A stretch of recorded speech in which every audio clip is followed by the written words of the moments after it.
Welcome. Before we begin our meeting, please be informed of the following video conferencing etiquette. Number 1. If using a laptop, tablet, or mobile phone, make sure that your battery is fully charged to avoid sudden disconnection. Number 2. To be the best, you have to look the best by observing and wearing appropriate attire fit for the meeting. Number 3. Be on mute at all times and listen attentively to whoever is speaking. Number 4. Maximize the use of chat box and other tools made available by the system whenever you want your voice to be heard. Number 5. Avoid interrupting the speaker, and make sure that you are acknowledged before you speak. Number 6. As much as possible, turn on your video so that we could have a wonderful conversation. Number 7. We encourage you to station yourselves at a place free of destructive noise so that you could focus on the meeting. And lastly, number 8. We want to capture the moment with you. Kindly stay until the end as we will have a group photo after. Thank you. And have a good day ahead.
Welcome.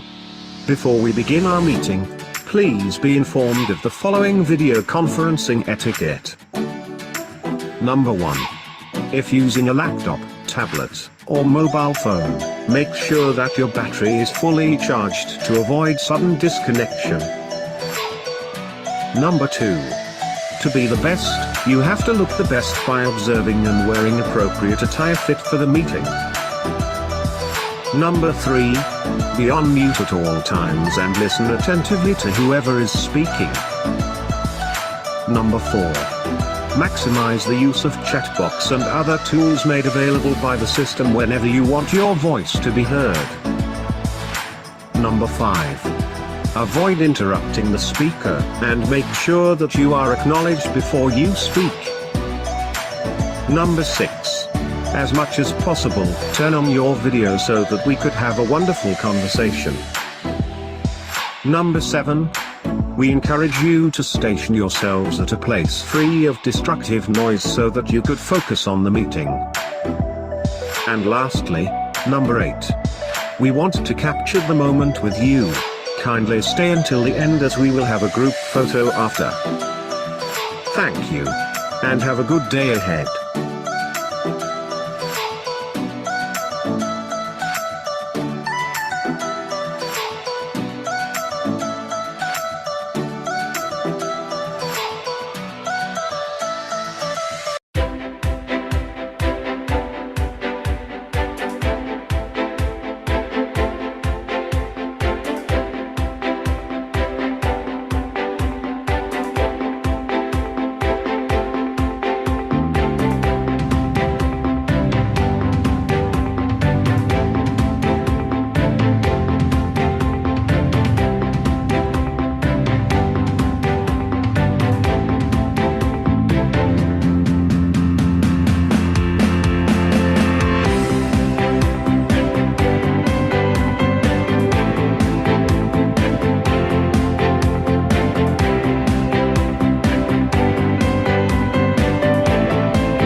So, ladies and gentlemen, as we are about to begin, please be comfortable at your seats, at home, and be safe.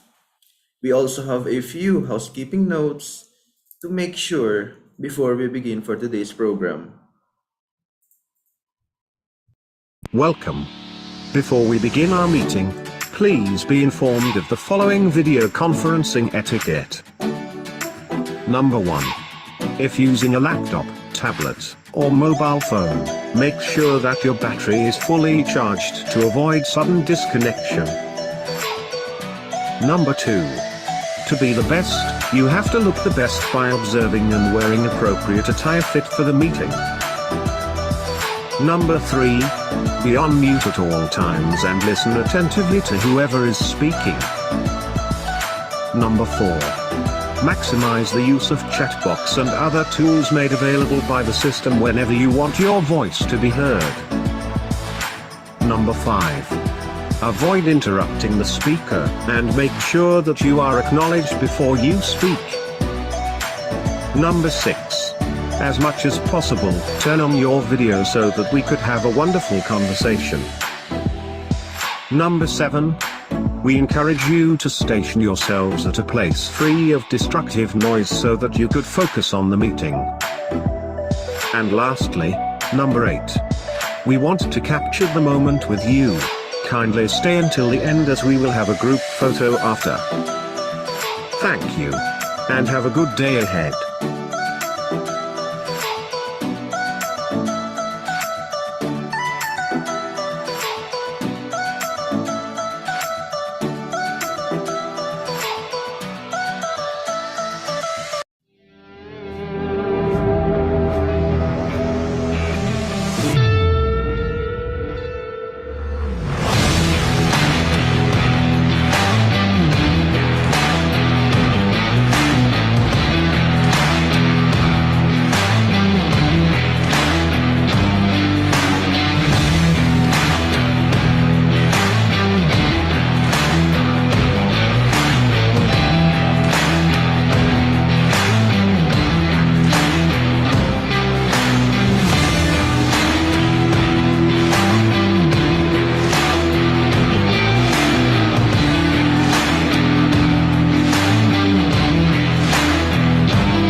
Welcome. Before we begin our meeting, please be informed of the following video conferencing etiquette. Number 1. If using a laptop, tablet, or mobile phone, make sure that your battery is fully charged to avoid sudden disconnection. Number 2. To be the best, you have to look the best by observing and wearing appropriate attire fit for the meeting. Number 3. Be on mute at all times and listen attentively to whoever is speaking. Number 4. Maximize the use of chat box and other tools made available by the system whenever you want your voice to be heard. Number 5. Avoid interrupting the speaker, and make sure that you are acknowledged before you speak. Number 6. As much as possible, turn on your video so that we could have a wonderful conversation. Number 7. We encourage you to station yourselves at a place free of destructive noise so that you could focus on the meeting. And lastly, number 8. We want to capture the moment with you. Kindly stay until the end as we will have a group photo after. Thank you. And have a good day ahead.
So, ladies and gentlemen, we will start our program in 5 minutes.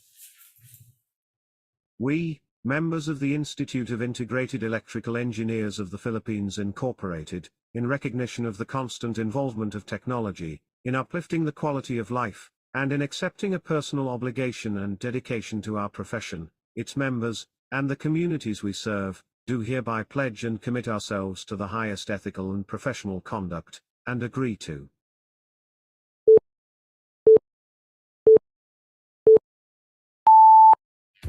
accept responsibility in making sound engineering decisions consistent with the safety, health, and welfare of the public, and to disclose promptly the factors that might endanger lives and the environment.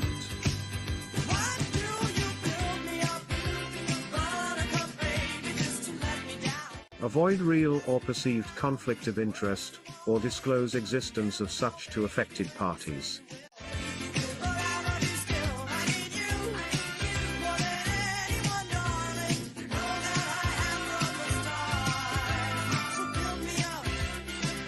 Be honest, objective, impartial and realistic in stating claims or estimates based on available facts.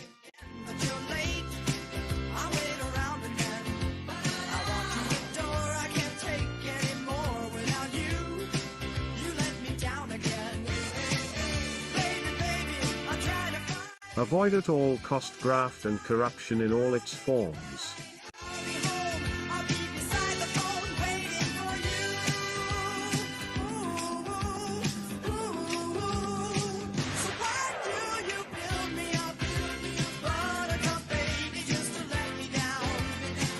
Improve the ethical understanding of technology and its appropriate application.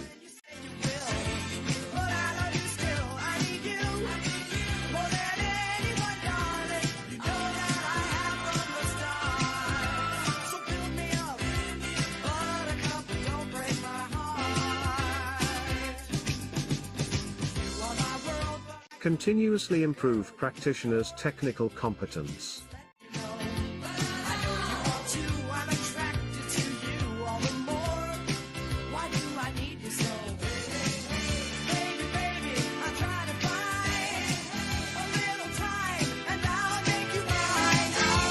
Disclose full pertinent professional and technical limitations.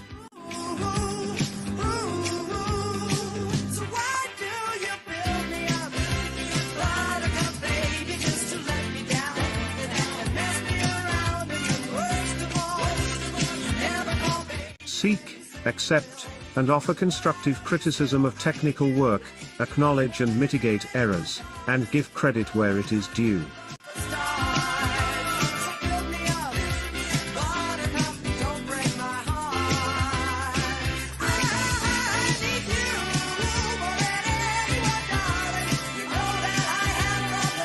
Equally treat all persons regardless of race, gender, physical condition, age, or national origin.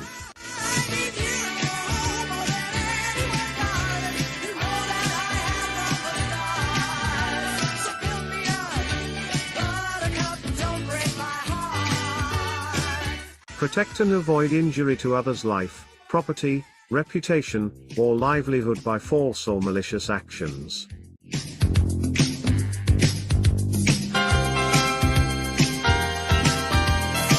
Observe utmost transparency, responsibility, due diligence and fairness, and accordingly, not manufacture, spread, or disseminate false, incorrect, unverified or misleading information or data against any co-member, or the IAE, its officers, employees and representatives or agents, in any form whatsoever, whether verbally, in writing or published or whether through electronic means or otherwise, especially if such tends to discredit, besmirch the honor or integrity or impute a wrongdoing on the part of a co-member of the IAE, its officers, employees and representatives or agents.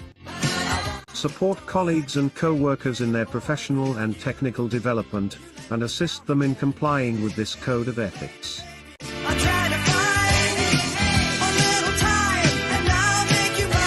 Timely and fully comply and abide with any and all of his obligations to a co-member of the IAE itself or any third party.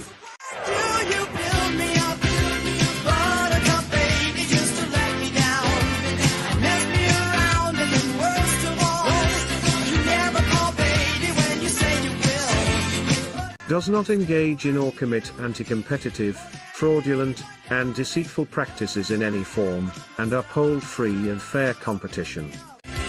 Buttercup, don't break my heart. You are my world, but I could be the girl you adore if you just let me know. I know you want to, I'm attracted to you all the more. Why do I need you so? Good morning, ladies and gentlemen. My dear electrical engineers and future electrical engineers. It is my pleasure to be your moderator for today's event. I am Wilson Earl Olalo on behalf of the IIEE Licensed Electrical Practitioner Seafarer Affairs Committee. We would like to extend a very warm welcome to all of you. We appreciate that all of you are taking your time to attend and join us today. We hope that you will learn a lot as we have prepared a very informative and engaging lineup just for you. So as we continue, let us feel the presence of our Creator by by an invocation to be followed by the singing of the national anthem and the IIEE hymn.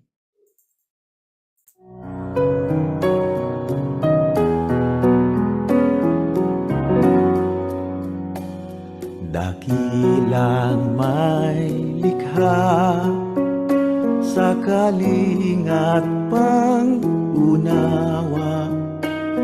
mangyari ang iyong diwa sa langit at sa lupa. Yang kay takal lang ng babaya, diyan ko sa ngalipupuduan ko, nadidakim gayang lugay, kimitang yung barog nun. Yalang bago si Balya niya, tawag si Danginan. Na pagtanaw-tanawin mo, pagsiring-siringin mo yan, yung mga dato binukaw. Mga biyakaw bayan na mababay maging kudya matapid mga atang.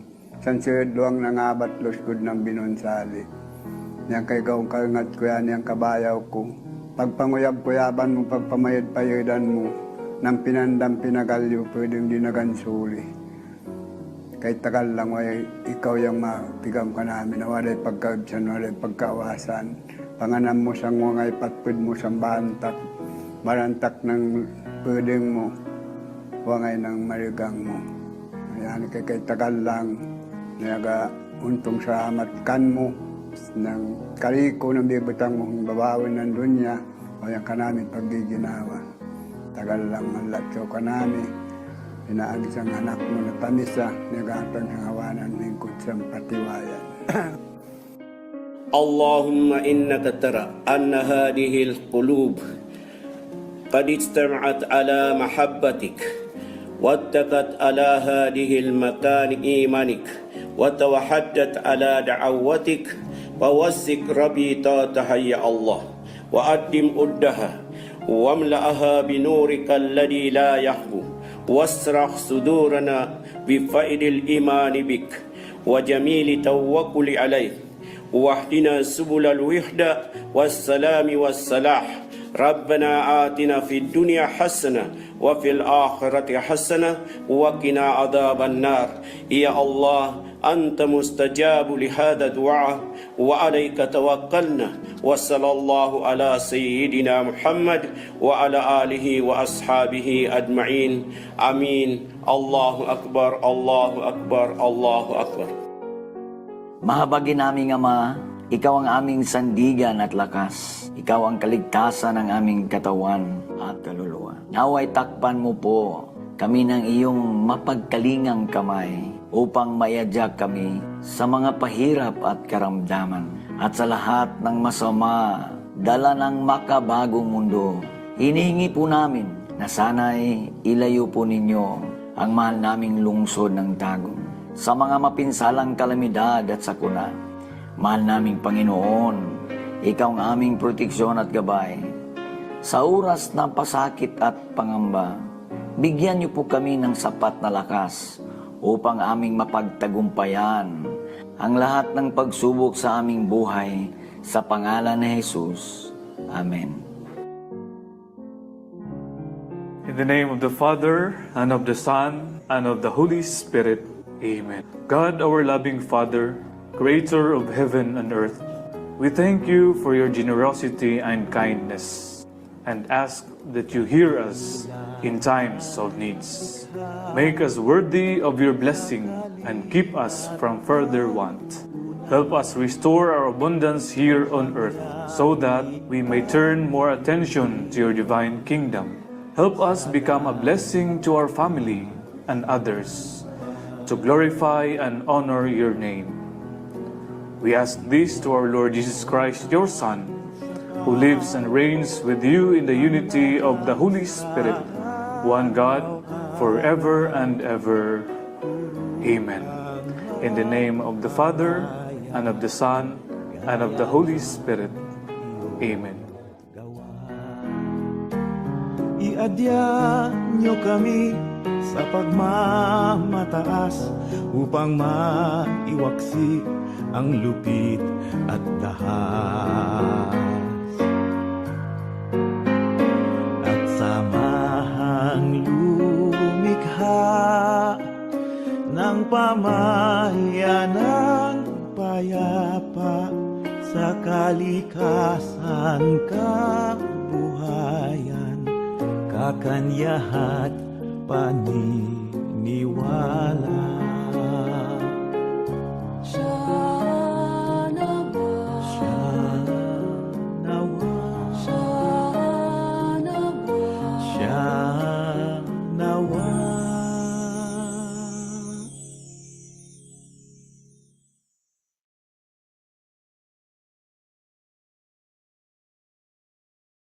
Mga kababayan, ang pambansang awit ng Pilipinas. Kayang magiliw, telas ng sinakanan, alam ng puso, sa dikit mo'y buhay.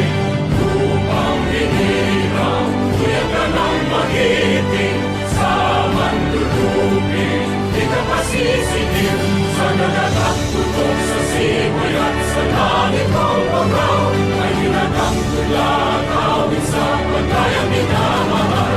Ang isang ng matawad mo'y tagumpay na nag-iibig, ang bituin at araw niya kailan pa may di magdidinig. Luman ang araw ng warhabing pagsinta, buhay langit sa piling mo. Ang hindi kaya ng pagkay mga amin, ang mamatay ng dahil sa'yo.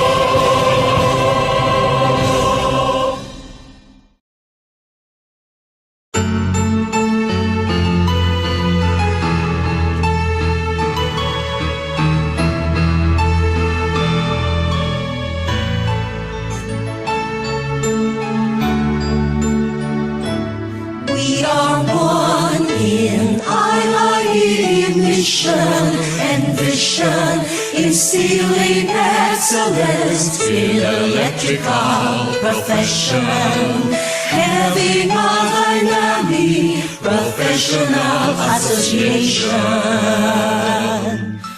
making innovative contribution to our nation.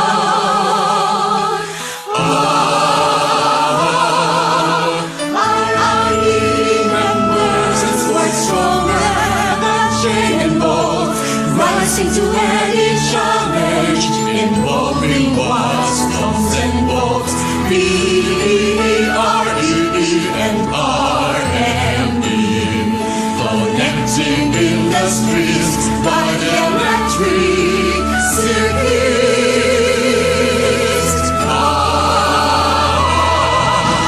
Bind us together, IIE.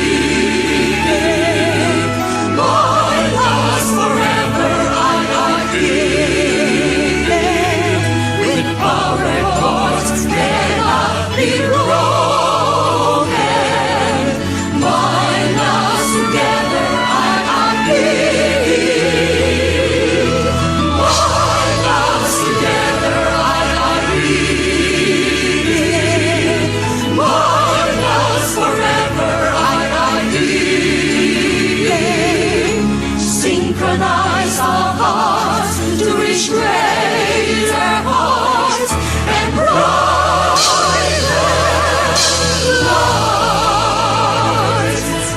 serve humanity with the power of electricity, making rigid transmission, quick for reliability, ensuring little power loss and high efficiency, from shifting from one place, the use of all energy.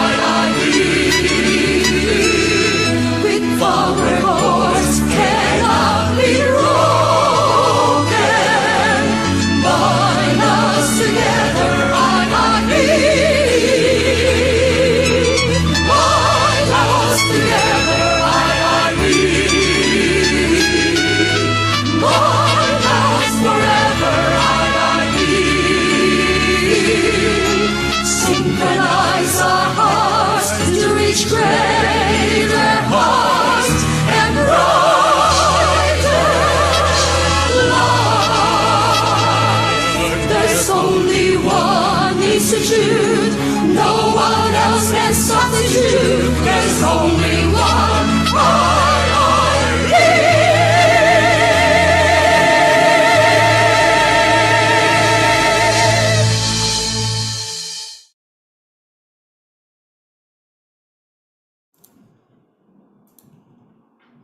So at this moment, we would like to welcome you all to this event entitled The EE Career Opportunities in the Maritime Industry. Overview and Guide to become the Electrotechnical Officer and Electrotechnical Rating on board merchant ships in worldwide trade. To begin this program, we are pleased to have our IIE Vice President of Internal Affairs. Let us all welcome Engineer Lyndon R. Bage to deliver the opening remarks.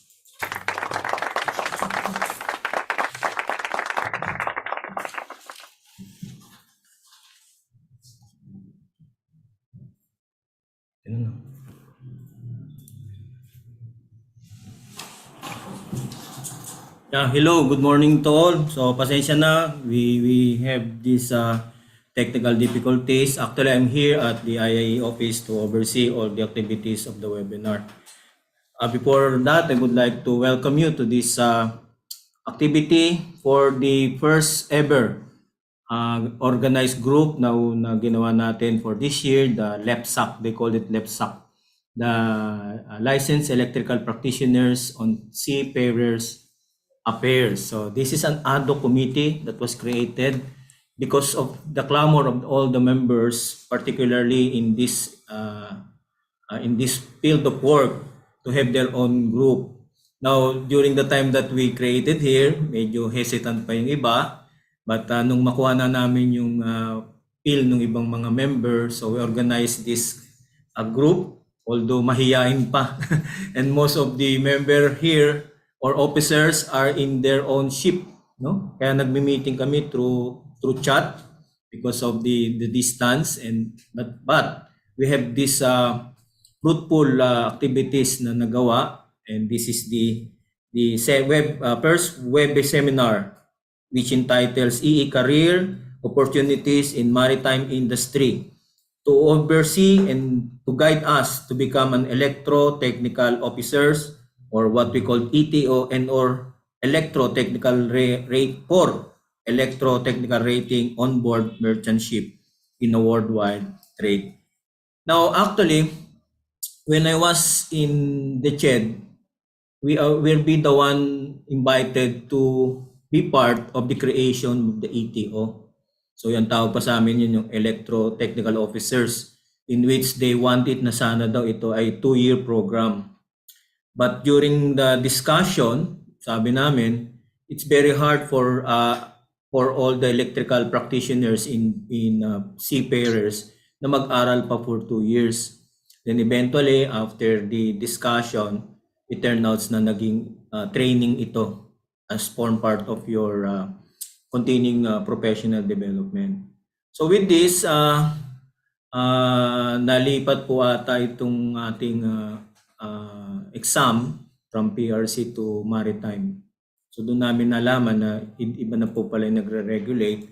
And because of some clamors na pwede bang kaming tumulong to improve or update kung ano ba yung pwede namin magawa.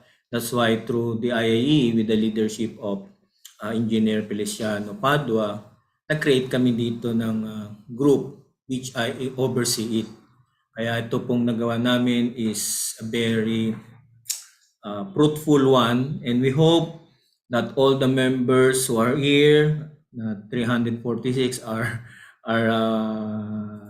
seafarers or would like to be a seafarer, para at least you have an idea on what you will do so that you can apply for this work, no? Although malungkot dahil nasa barko, kaya part of this dapat malaman natin kung ano ba dapat natin gawin.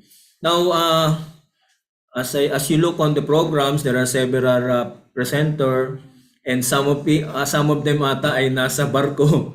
Kaya kung minsan baka mawala sila dahil sa layo.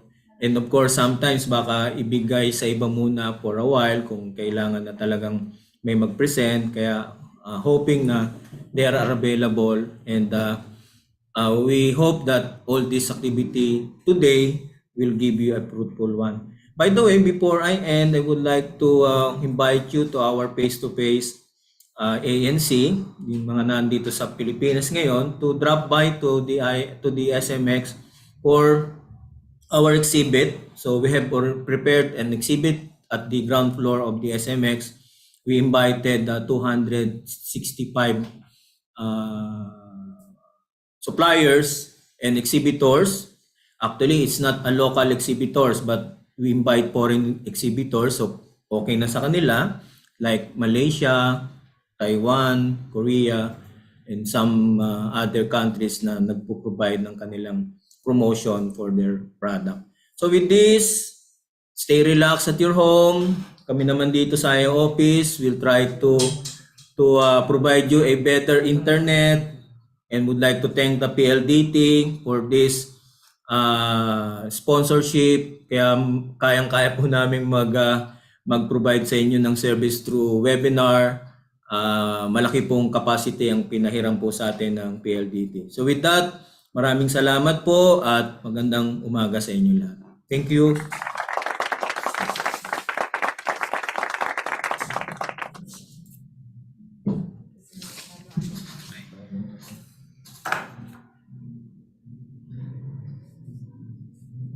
So, thank you, Engineer Lindon Arbage, for that heartwarming message.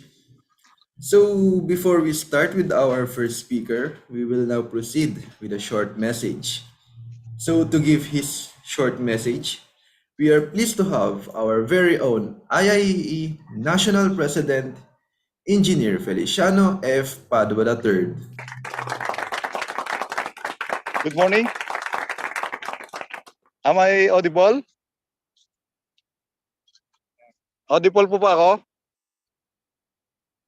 Yes, sir. Yes, sir. Copy po. Audible? Para mahina, no? Okay naman po, sir. Okay, Ready mo. naririnig. Yes, sir. Okay, to our distinguished guests, officers, members, and technical speakers, a pleasant morning to all. Sorry po sabay-sabay yung activity natin. So we are here at Villamor Air Base, nag-gogol pa. Thank you to our licensed electrical practitioners, seafarers, pair committee, itong mga members na masisipag for organizing this event. EE Career Opportunities in Marine Industry. So isa-isahin ko nga itong mga members kasi they really exceeded my expectation. Akala ko hindi ganito ang mangyayari dito sa community na ito. So congratulations sa inyo. Engineer Apolonio Esber, Engineer Sherwin Sobrepeña, Engineer Michael Matrimonio, Engineer Hermie Tagudoy, Sir Aristotel Muyot, itong kaibigan natin, Juan Miguel Mongo, and Felix Barcela, and to all the speakers, thank you very much to all of you. I'm really happy that we finally make this happen despite all the uncertainties the organization faced for the last 2 years. Now I can proudly say that IIE is finishing this year very, very strong. So thank you to all of you for your support of the electrical engineering profession and our beloved organization. So today, as this event unfolds, only promises you to give the best of the best. II thrives together with its burning passion and drive to serve its worthy end in the most profound way. Together, we shall reach for greater heights geared in one direction. My beloved members, let us all reap the benefits of this program in this event where insightful exchange of knowledge overflows. In the future, we will be able to respond together the issues of the electrical profession to achieve our common objectives. With this, thank you again, my beloved members. So please continue to support our organization. With me actually is our Honorable Francis Mapili. So baka gusto niyang mag-message sa lahat po ng ating members na nandito. Sandali lang.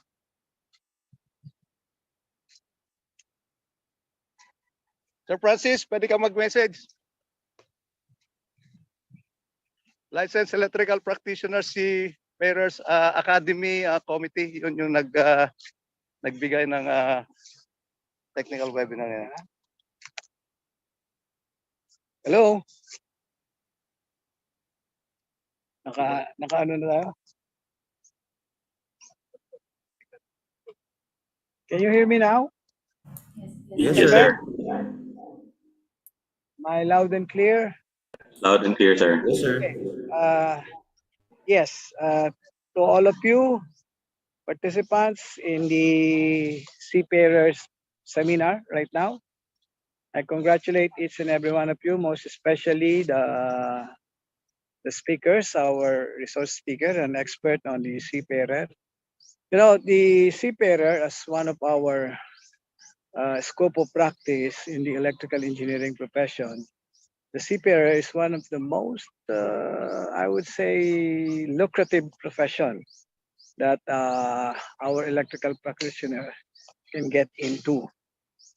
And this is the reason why we never take away or take out the provision of our maritime industry, the seafarer code in the Philippine Electrical Code Part 1, so Volume 2. And we would like each and every one of us to be able to be part of the growing demand of the seafarers. And because of that, we will continue also to make sure that we will be able to look into the conditions affecting the practice of the seafarers and make sure that all the seafarers will be given the opportunity to be one of the best seafarers, especially the electrical technology and the electro-technical people, to be part of the growing demand of the global maritime industry. And having said that, I would like to congratulate our National President, Jojo Padua, for coming up with a very interesting and very important part of our scope of practice, the seafarer practice for the electrical practitioners. Thank you so much for inviting me, and I hope that you have a very good time with our national convention today. And this would be only part of the many things that we have to do for our profession. Thank you, and have a nice day. Thank you very much, sir. Thank you very much, everyone. Sorry for just playing.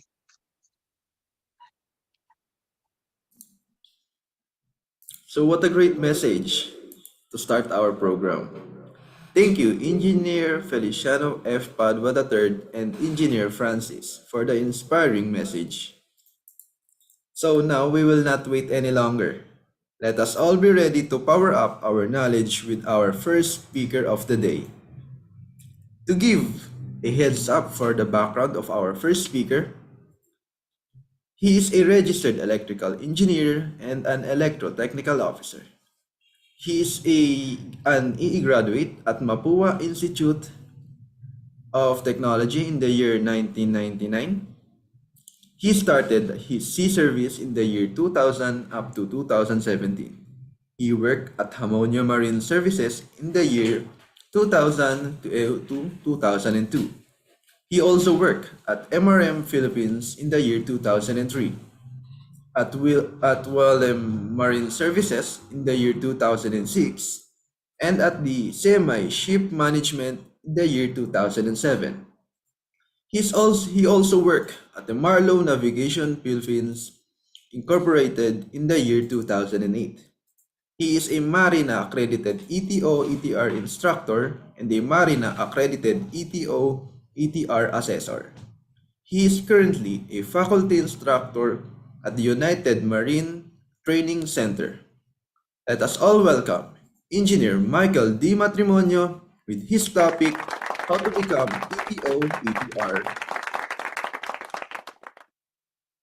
Okay, thank you very much for your warm welcome. Am I audible to all of you? Yes, sir.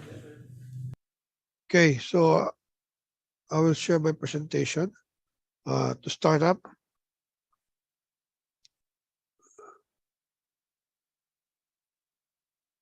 Share.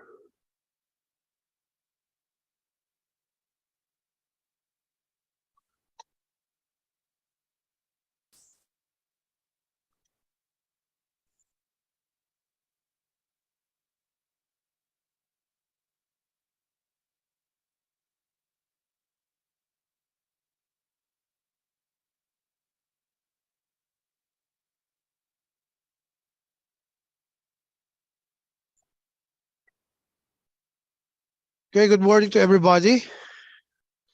To our 2022 National President Feliciano Padua, to Vice President Internal Affairs Lindon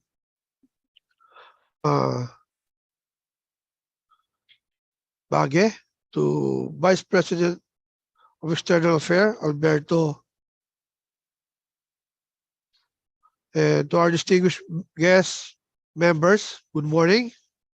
So welcome to IIE 47th Annual National Convention, EE Career Opportunities in Maritime Industry.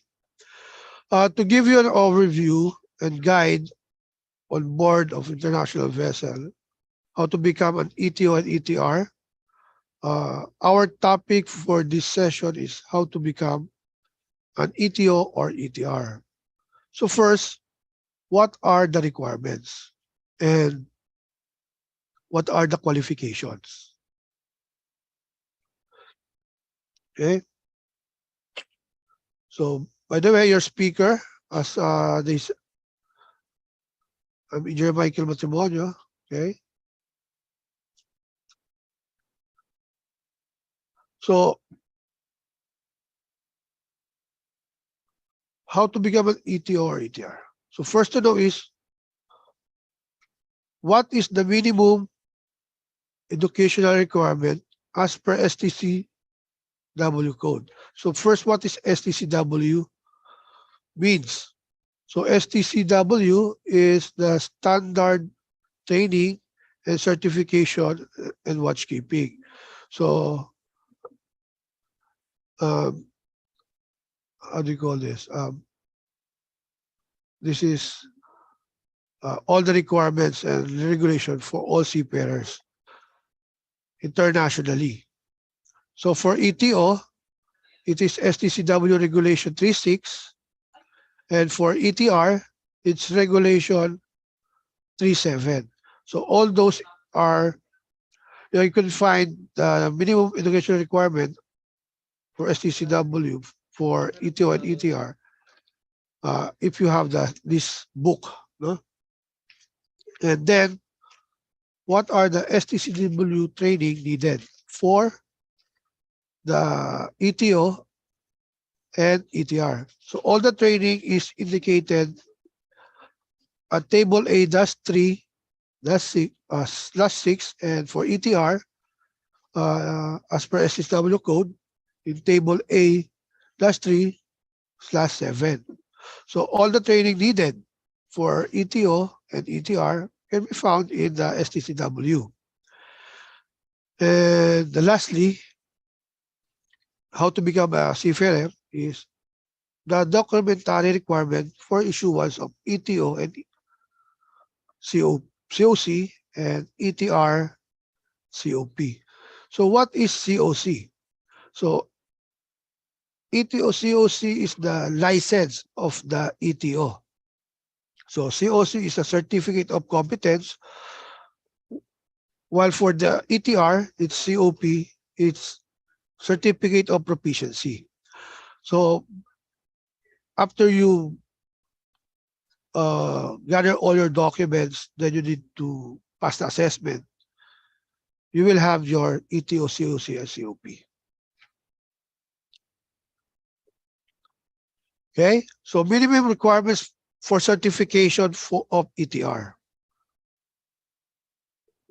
Moment, no? So now for the minimum requirements for certification of ETR as per Marina, STCW Circular 2017-7. So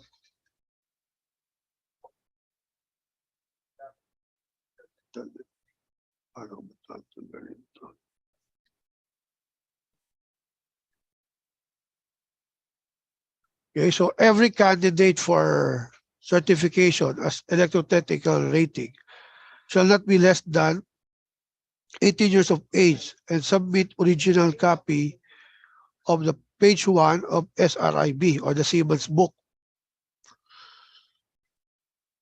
Okay, and number 2, had approved seagoing service in a position of such as but not limited to electrotechnical cadet, electrician, cadet, electrician, cadet, electrical trainee, assistant electrician, junior electrician of not less than 6 months on board. No? And number 3, have completed the approved training of the ETR course and shall submit the certificate of completion.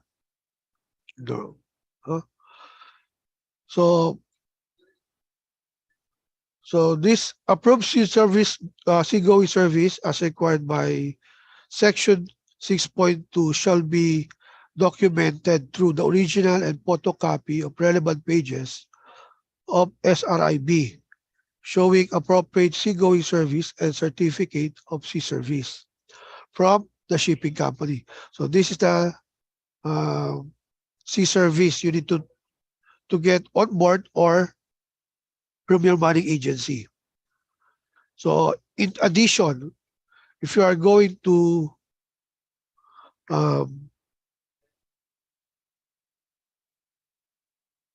work in domestic vessel,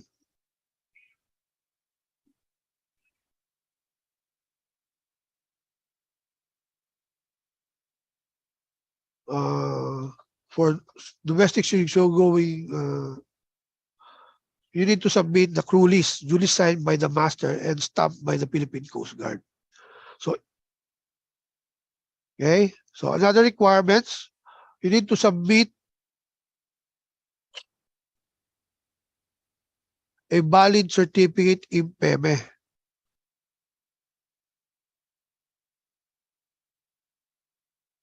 Standard format for DOH accredited medical or clinic in accordance with Regulation 1/9 of SDCW Convention 1978 as amended.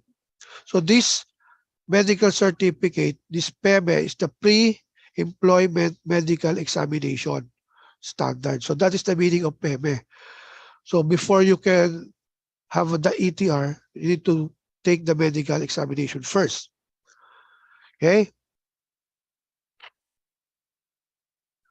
Then meet the standard of competence specified in Section A 3/7 of STCW code by passing the assessment of competence. So you need to pass the practical assessment for ETR in order to have the certification of the ETR. Okay? So ito yung ibig sabihin niyan, meet the standard of competence. So there are assessment centers that give the ETR practical assessment.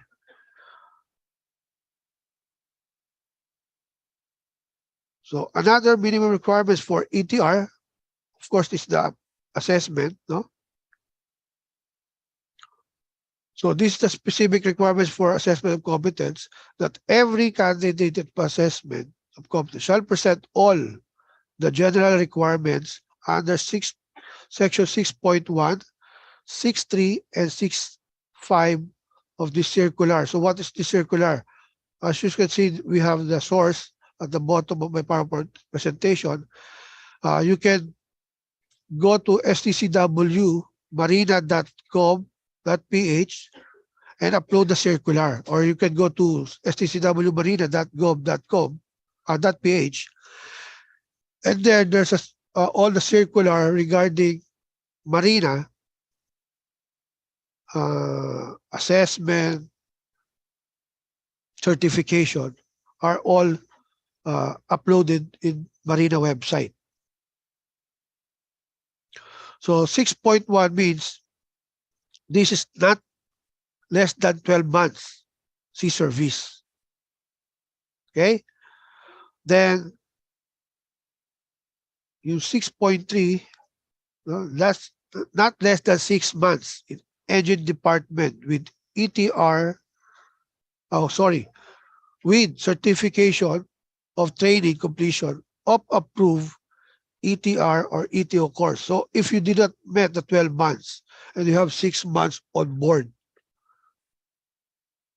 then provided you have this approved certificate of training for the ETR or ETR course, then you can apply for ETR certification.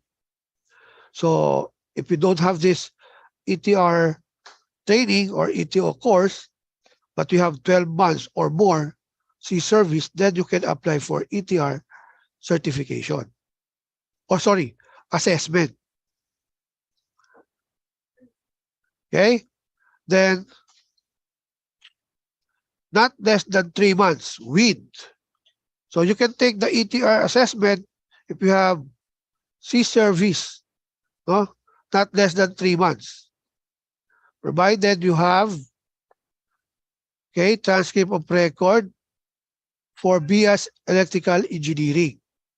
So if you're electrical engineering graduate and you have 3 months experience or more, you can take the ETR practical assessment.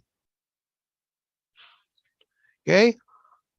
Or a transcript of record for BS Electronics and Communication Engineer. I'm sure. So if you're a graduate of BS ECE, then we have 3 months experience on board, then you can take the ETR practical assessment. Okay? So this is what it means. No? So all of these are requirements you can see in the MISMO. So what is MISMO pala? No, MISMO, this is the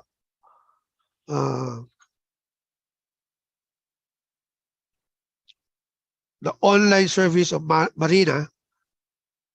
Okay, so every seafarers need to make a MISMO account in order to process their certification, Seaman's book, COC or COP. Okay, so all the requirements you need to upload here in MISMO. No? So okay, let's zoom. No? So this is the MISMO account. No? If you are going to register a new account, you need to write your name, type your name. So every seafarer, every person should only have one MISMO account. Then after you create the mismo account, then here you can upload your birth certificate. So if you apply for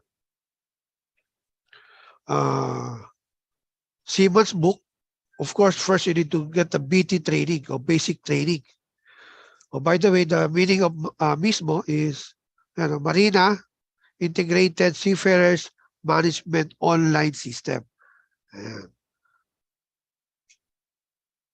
So before you can have a Siemens book, you need to take the basic training. And to verify all the necessary requirements every seafarers need to create, you need to check the mismo, what are the requirements to verify what documents they need to upload in order to process their COP or COC, or even what documentary requirements to able to get a Siemens book. Sorry. Okay. So yeah, valid Marina requirement, required Marina certificate in PMA format. Okay. Next. Now we go to the ETO. So what are the minimum requirements for certification of ETO? As per regulation 3/6, or what is ETO, by the way? So this is electrotechnical officer. So that is the meaning of ETO. So on board they are considered as officer, while ETR or electrical technical rating, so there are ratings on board. Now ETO serving on seagoing ship powered by main propulsion machinery of 750 kilowatts power proportion or more. So even for ETR, this is the approved seagoing service. Now, if your vessel is sailing with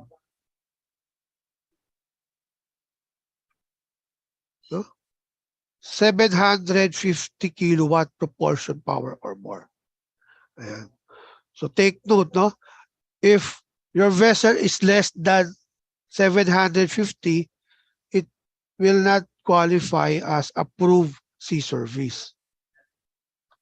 Okay, so make sure that when you join a vessel, the power of the main propulsion is more than 750. So yung mga fishing boat, it will not qualify as sea service, or even yacht, mga yate. So electric technical training course, which include 4 months of workshop skills. So you need to take up the ETO course in order to, so that is the minimum requirement for ETO certification. So that's only one. So what? Okay. Then you need to go to have a seagoing service. After you take the ETO program or training course, of course, you need to join the vessel. So not less than 8 months of structured onboard training as ETO cadet, documented in approved TRB. So when you join the vessel, ask your training center to give you this TRB. So when you join the vessel, you need to record all your training. It's already specified what you need to do in your training record book. Then it will be signed by your master or chief engineer or the chief officer, and even your ETO. What are those training, or what you did on board? Okay, so or not less than 32 months of seagoing service in the engine department, either as a master electrician or senior electrician or chief electrician or electrician or any related capacity with the same function or task, which shall be evidence or supported by a certificate of seagoing service and job description as tested by the shipping company or manning agency. So you need a crew list duly signed by the master and approved contract of employment. So all those this can be also be found in the STCW. No? Yeah, that's our source. We go to the website. So now all of these minimum requirements of certification for ETO and even for ETR is as long as there's no new circular.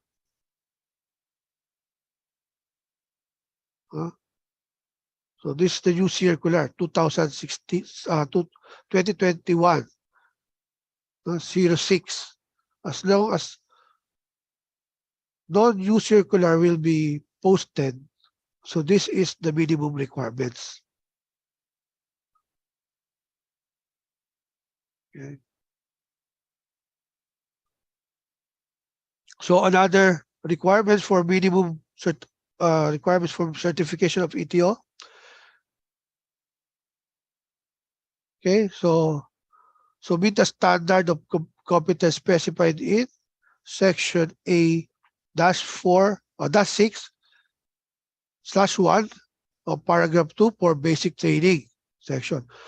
Of course, before you join the board, no, you need to take the basic training, or also known as SOLAS, no, or basic safety course. Then you need to go the certification. So you need the certificate of the PSCRB. So what is PSCRB? This is proficiency in survival craft and rescue boat. So you need to undergo training on. You need the certificate for this, and you need to upload in your Bismo account. So another training is the advanced firefighting. So you need to undergo training and have a certificate of advanced firefighting in order to have a certification of ETO. Then the medical first aid of STCW code. So a certificate for that in order to have the ETO. Then the practical assessment for the ETO. Ayan. So practical assessment you need to take in any practical assessment center approved by Marina. So right now, the Maritime Industry Authority, or the Marina, is the one who regulates the certification for all seafarers, from master down to the able seaman. So master, chief engineer,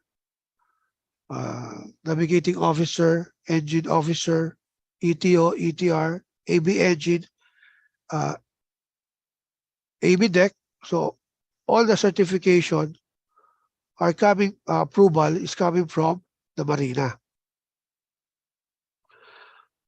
Now, to verify what are the requirements for this certification also for ETO, you need to check your Bismo account, and from the Bismo, they will list what you needed for or what you need to upload.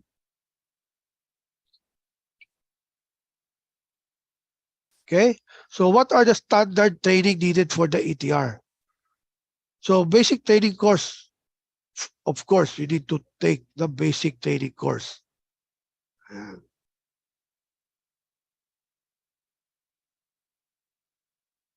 Okay, so this is the safety training of every seafarer. So every seafarer need to take the basic training course. So I think this is a 10-day training with practical. Okay, so this basic training is also needed in able to a seafarer to apply for issuance of seaman's book. So without the basic training course, you cannot get the Simmons book or the SRB. So next training is the CCW training needed for ATR is the ETR course. So ETR course, okay. So the minimum or the standard duration for the ETR course duration is 45 days. So this training program is specified in STCW. What are the KUP needed by the ETR? So the knowledge, proficiency, and understanding needed by the ETR, so that when they go on board, they'll know what to do, or they are trained, they are certified. Okay. So next training is, how about the ETO? What are the training needed for the ETO? So for the ETO, the first training you need to take is the basic training course, or the BT, no? Full course. Same with the ETR. So first timer is basic training course. Then the PSCRB, or the proficiency in survival craft and rescue boat training.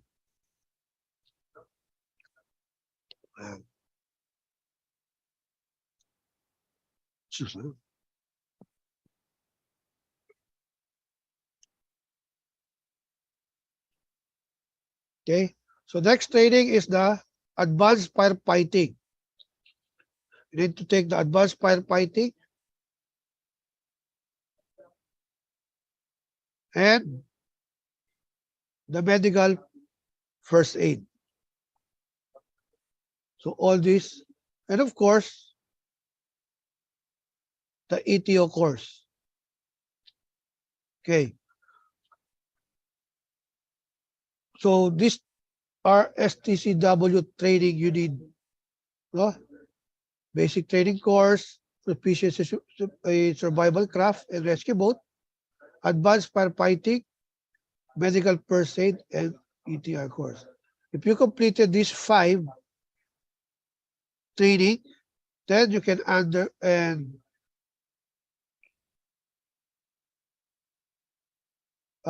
you need this to be this 1, 2, 3, and 4, or this 4 training. You need to upload it to Bismo, so that this will be processed and they will issue a COP.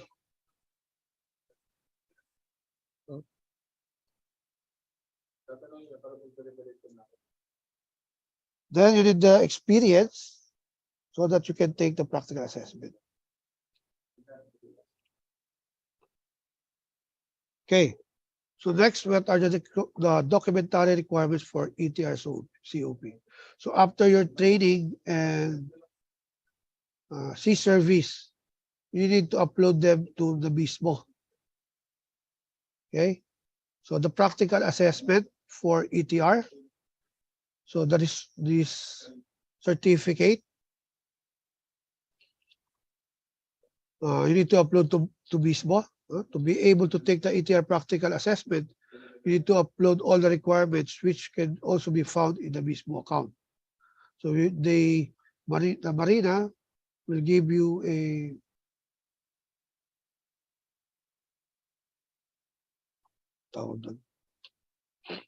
account, or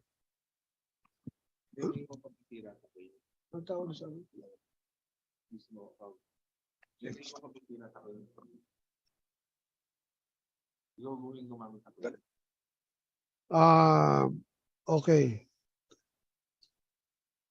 Okay, so the Marina will issue a Bismo number, so that you can present that to the assessment center. Okay. Then certificate of sea service from your manning agency. the photocopy of your C-Service or SRB, sorry, and all entries you need to upload to mismo. Any valid ID bearing your full name. Okay, so you service that and make it sure that it's 750 kilowatts propulsion. No? Then yung certificate natin, yung ating medical certificate, make it sure that when you go to dapat accredited ng Marina, yung ating medical clinic na pupuntahan. DOH accredited and Marina accredited. Then they already know when you say for Marina purposes, for PEME form, they will give you a medical certificate in PEME format of pre-employment medical employment format.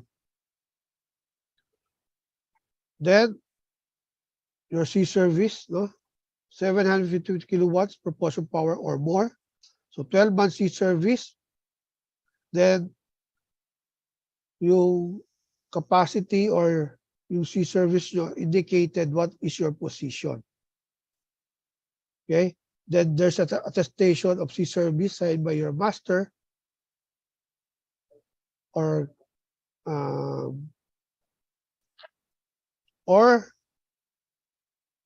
from your manning agency, okay, or company as evidence of have achieved the standard of competence. Okay, so if not 12 months, no, ano naman, 6 months, 6 months service approved, same capacity should be in 750 kilowatts or more. Okay, then you have, if not 12 months, then you need to undergo, you have approved training of ETR. So, now, if you have less than 6 months, dito na mapasok, no? Yung graduate of BS Electrical Engineering or Industrial in Technology, major electronics, electrical, or mechatronics, then approved training completion on ETR. Then attestation that you have 3 months service signed by the master or company as evidence that you have achieved the required standard of competence. So this can be found, no? Yan. No? Sa Marina Circular, the documentary requirements for COP. Our source. Okay? Now for the ETO, the documentary required for the ETO COC or the certificate of competence after you pass the ETO practical assessment with the verification of the EAD of Marina, no? This is EAD is the examination assessment division of Marina. Okay, so the practical assessment result from the practical assessment center, you need to bring it to Marina, or you need to take it from Marina. Then the valid COPs of the BT. So after you do the training of the basic training, PSSRB, ATFF, and MEPA, you need to upload it to your mismo and apply for COP of this training or certificate of proficiency. They will give you a certificate of proficiency of BT, PSRB, ATFF, and MEPA. Then this will be your requirements for ETO COC. Then the company service certificate or your SRB proof of education training, diploma, or transcript of record with SO number from CHED or valid PRC license or PRC board certificate. So this valid PRC license, this is REE, ECE, or even OIC engine. So Then, the valid medical certificate also in PEMI format. You need to upload in your mismo account. The 1x1 picture or one passport size picture colored in white background with shoulder board, 2 bars only. So this source requirements, you can visit marina.gov.ph for the same to verify. Now, to make it sure, what are the requirements for your certification, the documentary requirements? Again, you need to go back to your mismo account and upload all the documentary requirements. Once all the documentary requirements are uploaded, then your certification will be processed. Okay, so of course, what are the basic requirements for CPRM? You need the passport, Philippine passport you need. And before you can apply for Philippine passport, you need to get your birth certificate. NBI, Visa for Seaman, for applying Seaman's book. Passport. Seaman's book. And for Seaman's book, you need the basic training, the NBI clearance or NBI clearance, Visa for Seaman. When you apply for NBI clearance, make it sure you emphasize this Visa for Seaman.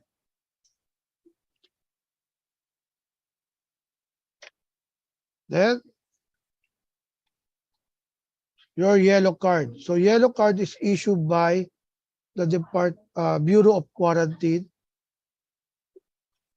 Okay, so yellow card, you need the vaccine, which is the yellow fever, cholera. Of course, our COVID vaccine is also entered in our yellow card nowadays. And thank you for listening. So those are the summary of what are the certification, what you needed for ETR and ETO. So if you have question, then I can answer all your question and queries.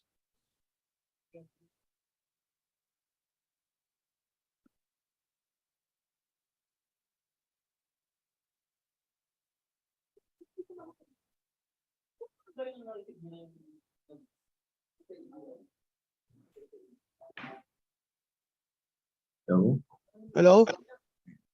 so Yes, sir. guys, if you have any questions, you can just type it in our comment section.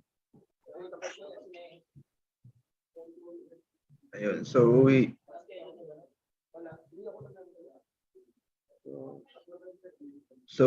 sir, engineer, we have first question. Yes. From Go ahead. John Patria. Where to inquire for the ETO training course? For the ETO training course, right now, UMTC is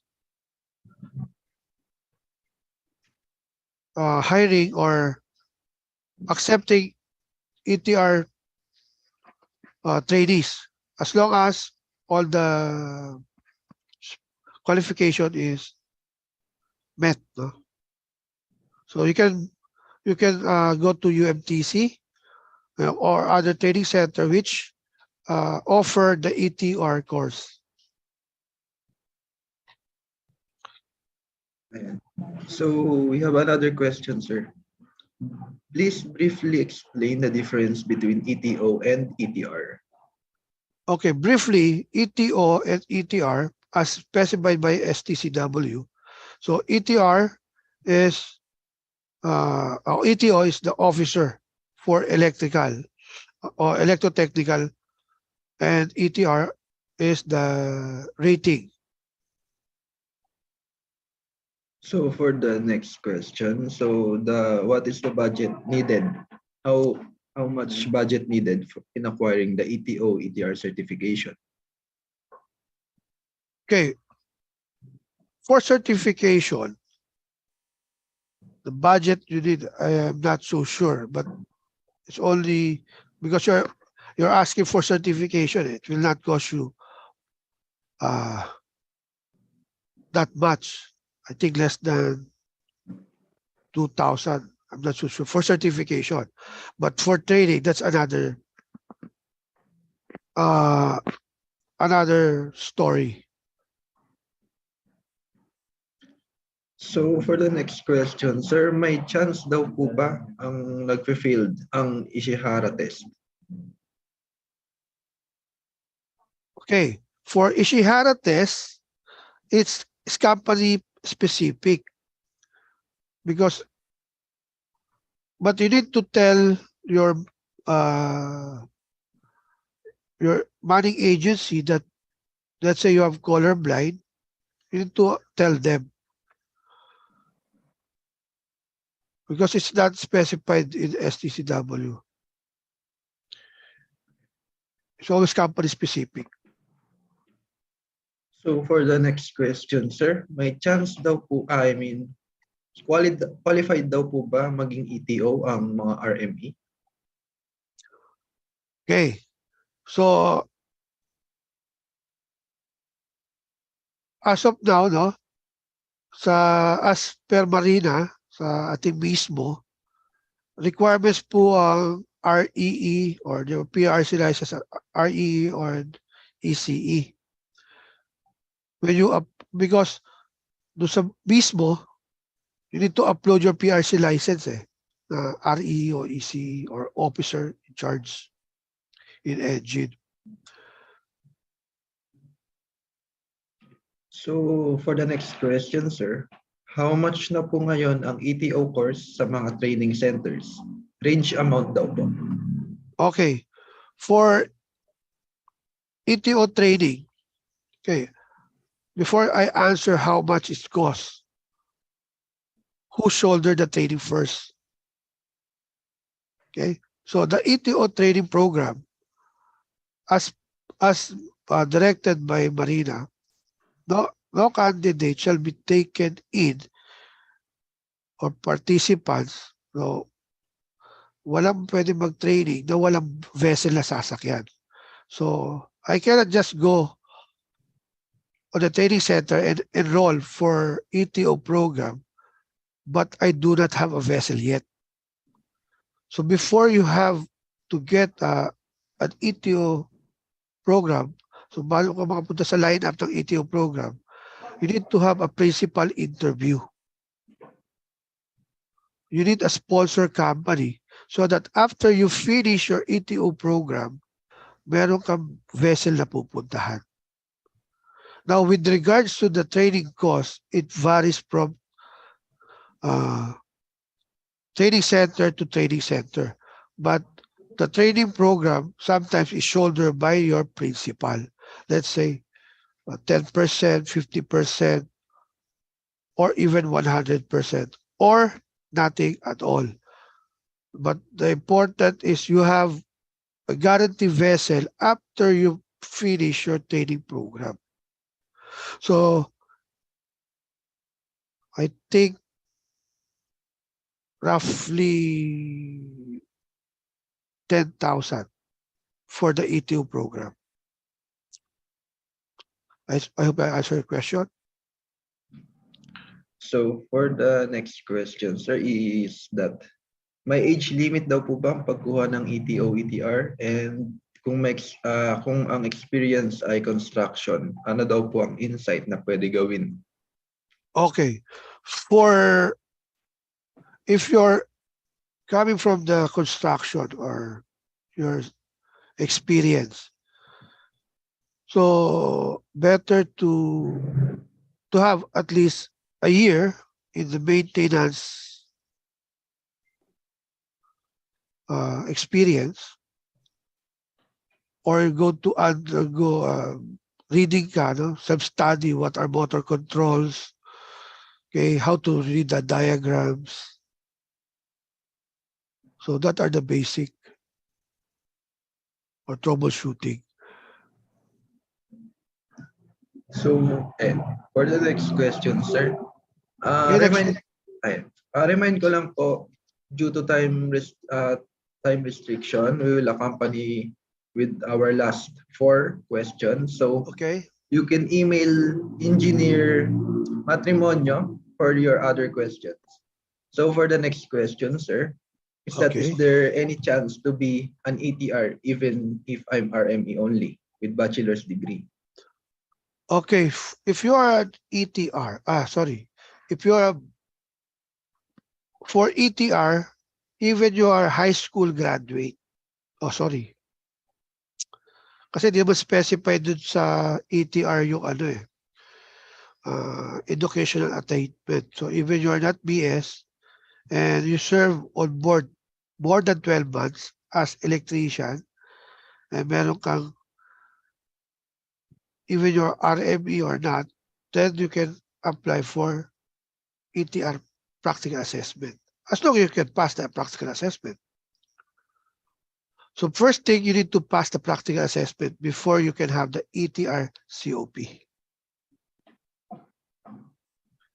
RME, they can apply for ETR assessment as long as they have 12 months sea service or 6 months sea service with ETR program, or 3 months sea service with BSEE or ECE. Okay? So for the next question, sir, third to the last, some training centers offering ETO, ETR, like Gigamare, UMTC, and Norwegian training. If undergo na po ba ng training, need pa rin daw po ba mag basic training? Of course, basic training. Of course, no? The first thing you need to take this basic training, for you to have a Siemens book. So that is the first training na kukunin mo. The PSRB, ATFF, medical first aid, that is after your first vessel, doon mo na kunin yung training. Para nakasampa ka na, no? Para pag uwi mo, meron kang budget for your advanced firefighting, PSRB, MEPA sa pagkuha ng training mo. So basic training muna kunin mo. Then apply for Siemens book. Then apply for these 3 companies, Norwegian Training Center, UMTC, Gigamare, who offers ETO program. If you pass their qualification, interview, examination, and principal interview, then you will undergo the ETO program. So second to the last question, sir. So after electrician cadet, can we apply directly to ETO if we have requirements? Okay, after ETO cadets, making sure that your sea service is valid, your experience, your propulsion is more than 750 kilowatts, and you have ETO program. So I'm gonna sea service. You need to apply first for ETO practical assessment. Okay, so after you apply the ETO practical assessment and pass the ETR practical assessment, then you can apply for the ETO COC. So, sir, for our last question, so Daniel said, as a REE, if I already completed requirements for ETO, should I have at least 1 year experience related on land or related to my field? So if you finish 1 year ETO, sorry? As a REE, if I Okay. already completed requirements for ETO, should I have at least 1 year experience related on land or related to my field? So if I finish Ah, one if year, if he completed the requirements for ETO, sir, kailangan daw pa po ba niya ng 1 year experience related on land or related daw po ba sa field? if your experience needed is only at seagoing vessel, so you don't need the experience on land. If you finish the ETO program, okay, so you need to have the ETO seagoing experience or ETO cadetship program on board. So that's what you need. That 1 year experience on land. So you cannot say you finish 1 year ETO requirements on if you don't have the seagoing experience and the cadetship program or training. So that is the first requirement. Training, after you finish your training, the structured training by the training center, you need to go on board for 8 months sea service. Okay? So a combination of 1 year, sabi nga eh. A combination of 1 year, then you can apply for ETR practical assessment. After you pass for the ETR practical assessment, then you can apply for ETO-COC. Okay, so for my last word, no, many of us here are are RME or REE. And most of us are upgrading ourselves just to compete globally. Now, I can advise, so if you are RME, if you can still upgrade to REE, just to become more competitive, because we are not only competing to ourselves, we are also uh, competing globally. We are not only the Filipino ETOs here, working worldwide. There are also other nationality who have undergo training just to meet what EMSA needed, this STCW. So better to upgrade ourselves so that we can compete globally. So, Thank you. thank you very much, Engineer Matrimonio. So, I apologize for the unanswered questions, but we make sure that we will answer them. Okay, I will give the PowerPoint presentation and some documents this to our secretariat. So if they want a copy, they can have it. Okay. So, I'm sure, just like us, you've dreamed to become an technical officer or electrotechnical rating. So even though the road might be rough, at the end, our efforts will surely pay off again. Thank you, Engineer Michael D. Matrimonio, for a very informative and inspiring talk. So, Thank you. So let us move on to the awarding of certificate. So we would like to extend our gratitude to Engineer Michael D. Matrimonio for being one of our resource speaker for today by giving him a certificate of appreciation followed by a photo opportunity. So this certificate of appreciation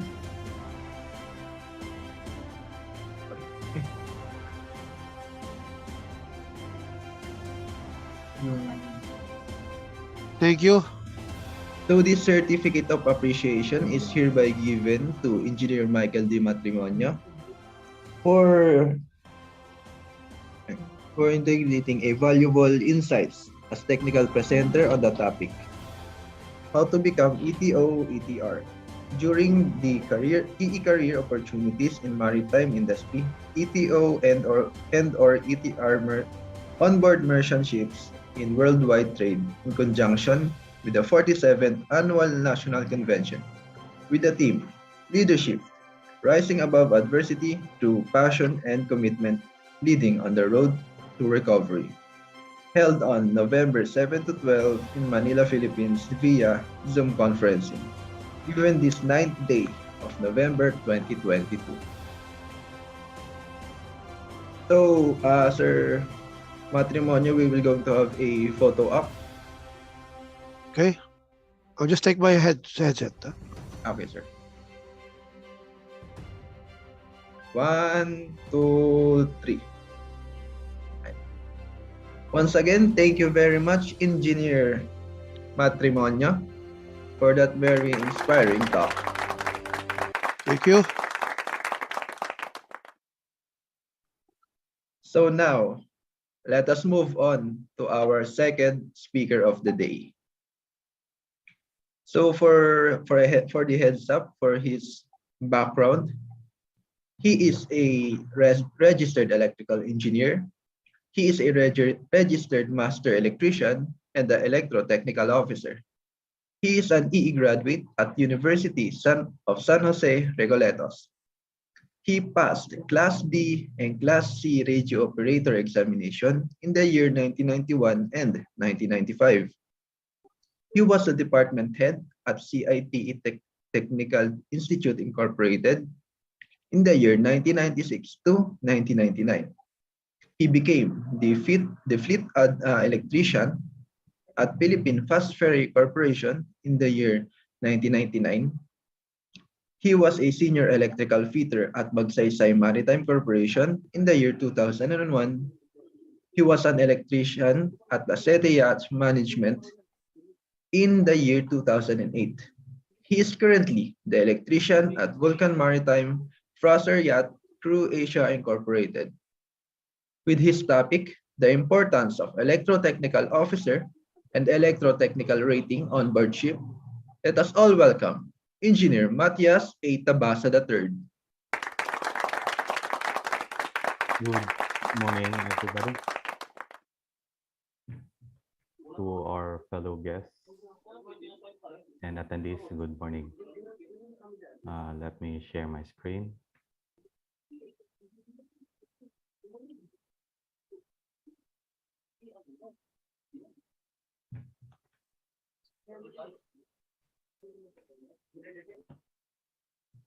Okay. So, good morning once again. I am Engineer Matias Tabasa III. My topic is the importance of electrotechnical officer, ETO, and then electrotechnical ratings on board modern ships. By the way, am I audible enough? Hello? Naririnig niyo ba ako? Yes, sir. It's audible. Yes, sir. Yes, sir. Okay, Loud and thank clear. you. Let me proceed. Thank you.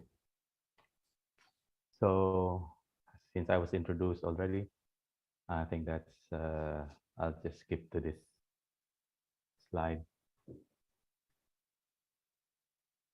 So, have you ever wondered how a ship operates electrically? So, meron bang nagtatanong? So, let me proceed. So, this is Motorya Tatouche that I'm working on since 2008. And this is motor vessel Golden Princess. It's 109,000 gross tonnage. And this one is motor vessel Ever Ace, one of the biggest container ship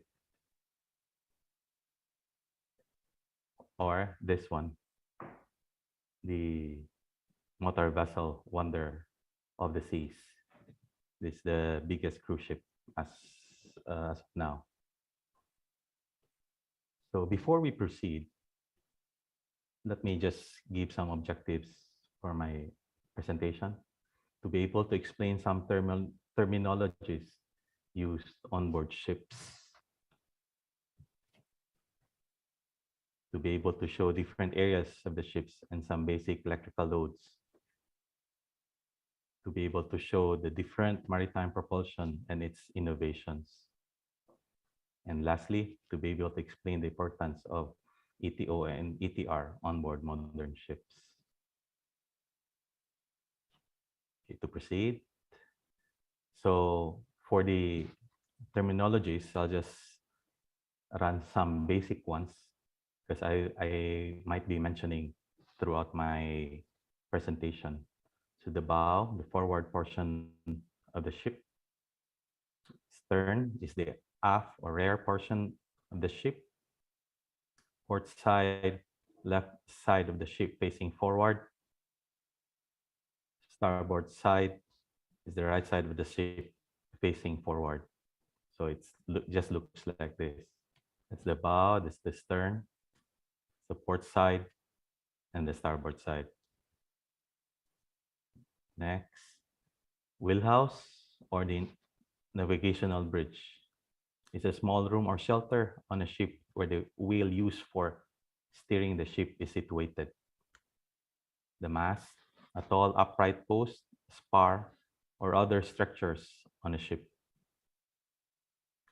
Bulbous is a protruding bulb at the bow of a ship just below the waterline. The bulb modifies the way the water flows around the hull, reducing drag and thus increasing speed, range, fuel efficiency, and stability. Maneuvering thrusters.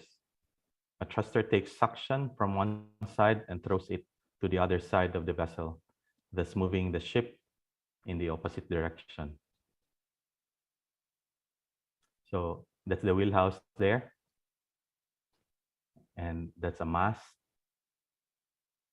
and the bulbous, and the thrusters.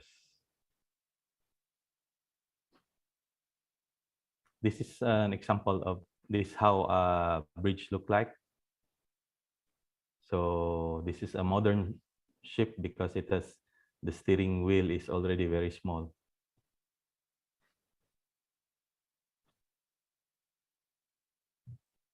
And this is how a bridge looks like. So you have port, starboard, and then you have the radars, ECDIS, and the gyro, the radar, the automation, engine automation, etc. Monkey Island, the deck located directly above the navigational bridge. Forecastle, forward part of the ship. So that's the Monkey Island there on top. And this is the forecastle. The funnel is the smokestack or chimney on a ship used to expel boiler steam and smoke or engine exhaust. Engine control room is the command center of the engine room.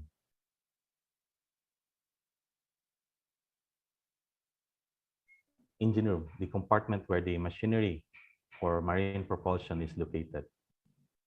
Steering gear room, the engineering space which controls the rudder of the ship and allows the helmsman on the bridge to steer the vessel. So that's the funnel there.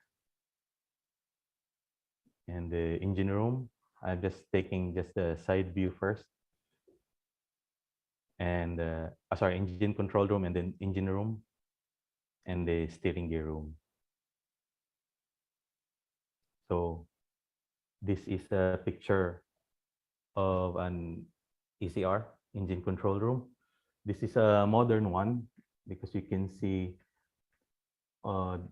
there's the gauges there. And sorry, in the monitor, you can see there it's an ASIC pod already, so it's a modern one, and you can see there the monitor, because the engine control room, they cannot see outside, so they need some videos. So for them to see, and also the stocks, the funnel, they want to see the smoke if it's black or not, so they will know what to do next. This is a sample of a picture of an engine room. So you can see there the main engine, and it has a crane, so some electrical components there, parts, cranes, and some motors. But it will be discussed further this afternoon for what's in a ship by another speaker. Propeller is a device with rotating hub and rotating blades that are set at a pitch to form a helical spiral, which, when rotated, exerts a linear thrust upon a working liquid such as water.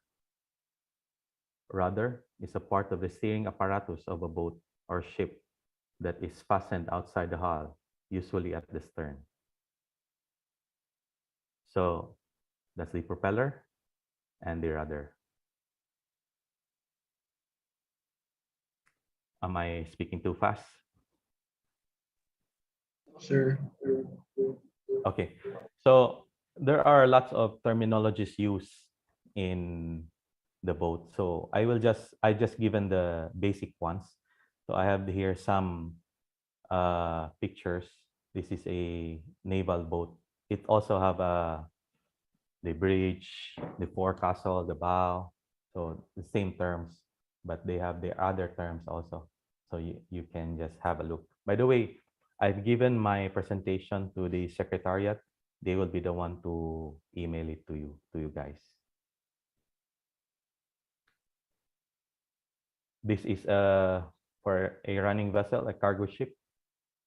So again, they still have the propeller, the shaft, the rudder, bulbous, anchor, so bow thruster. And this is for a passenger ship. So they have different terms also. But usually in the passenger ship, they name it with, like, for example, youth zone, where they want the kids to play. Or, by the way, my experience is more on passenger ships. So my example series really on passenger ships. So how the maritime industry started. So basically, it is just transporting people, goods, and transportation from one island to another. As you can see there in the picture, Helsingborg and Helsingor. I think this is in Norway. So the basic is just to transport people and goods and transportation. So for the basic thing also we need the main engine on the boat, the shaft, and the propeller. Or next picture, this is the conventional marine propulsion. You have the main engine, the gearbox, thrust blocks, tunnel bearings, and the seal for the stern tube. So basically, it would look like this on the engine room. You have the main engine there, you have the gearbox, you have the shaft bearing, the stern tube, the rudder carrier, you have the auxiliary engines on top, and some other refrigeration units.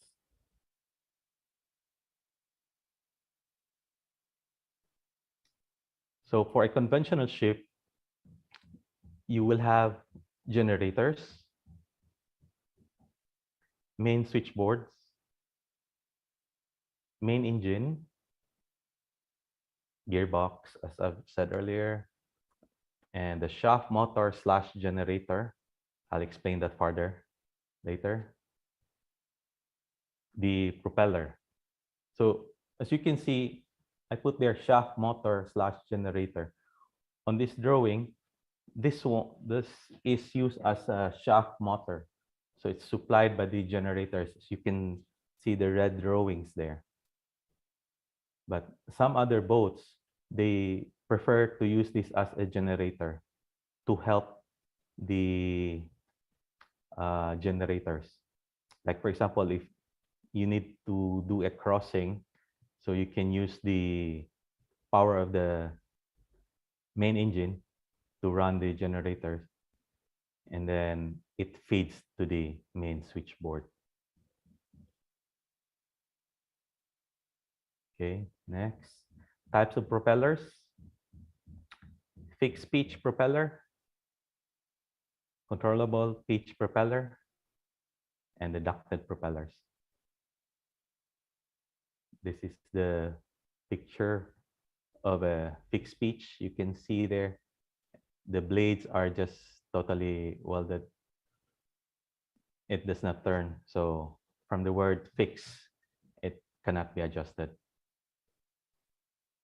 This is the controllable pitch propeller.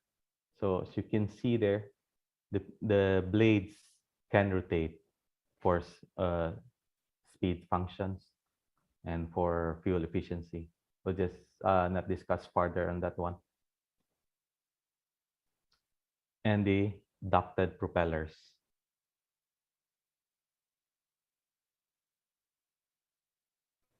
So as you can see there, like there's a picture, like the bridge. You can see the helm there. We call the helm. It's sending the signal through the telemotor transmitter and being received the telemotor receiver, and to the directional valve to direction control solenoid valves, which rotates moves the rudder for the ship to go to port or starboard. Since we really wanted not just to travel from one place, from one island to another, we also wanted speed. That's why they also made some improvements for speed.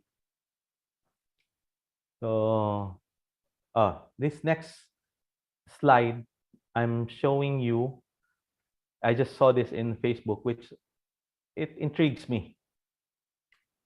So let me just read. The MV Cebu City and the MV Sweet Fate rivalry. For Sweet Lines and William Lines were in stiff competition for speed supremacy during the 70s and to early 80s. Sweet Lines brought in the fast ship MV Sweet Fate, which have a top speed of 15 to 18 knots before. For quite a while, Sweet Lines dominated the speed wars until William Lines bought the MV Cebu City, the only brand new vessel ever to be brought to the Philippine sea lanes. The speed competition between the two was so intense that there were betting pots as to who will be the first vessel to tie the knot and to be the first to arrive in Manila or in Cebu. Though old and outgunned, Sweet Fate fought valiantly against a superb and powerful adversary. Her crew were very motivated that they even put a block of ice on top of the engine of the vessel just to cool her off from overheating. It was a very intense competition for both companies. So ice, it's not just internal combustion engine, but they also really put a block of ice so that it won't overheat. So next, since they wanted to go for speed, here comes the water jet propulsion. I've experienced this water jet propulsion when I worked with Philippine Fast Ferries, also known as the Super Cat.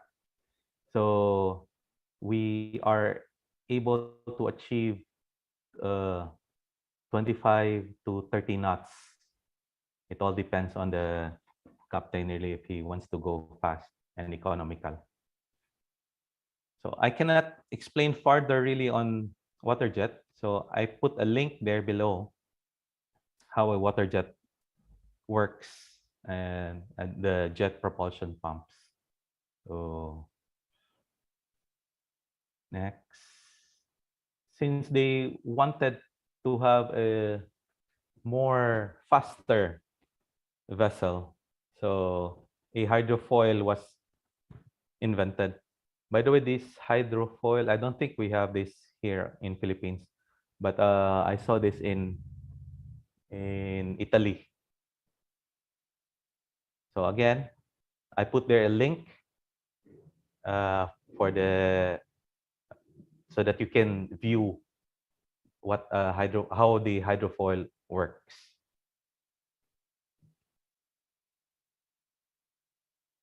So basic loads,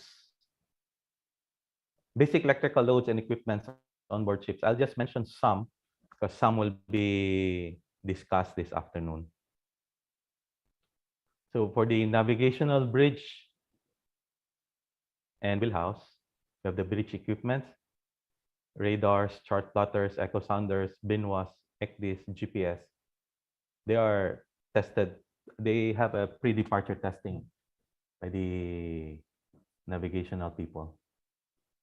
Main engine also, a monthly function test is required, even if it's not you're not traveling. But mostly, most of the running vessels they are running, so but they still need a monthly function test of it, like the e-stops, which is very important. The nav light, the running light panel in there. Steering wheel, a monthly function test, or again, pre-departure test. Night vision equipment for high-speed craft. They have this one. Gyro equipment, autopilot. Dynamic positioning systems. Main fire alarm panel, a monthly function test. We really need to test all the sensors because especially for some locations like in the engine room, might get dirty. And also I put a link there for the bridge tour. This bridge tour is more likely on a cruise ship. You will see there that a very big cruise ship is just steered by just a joystick.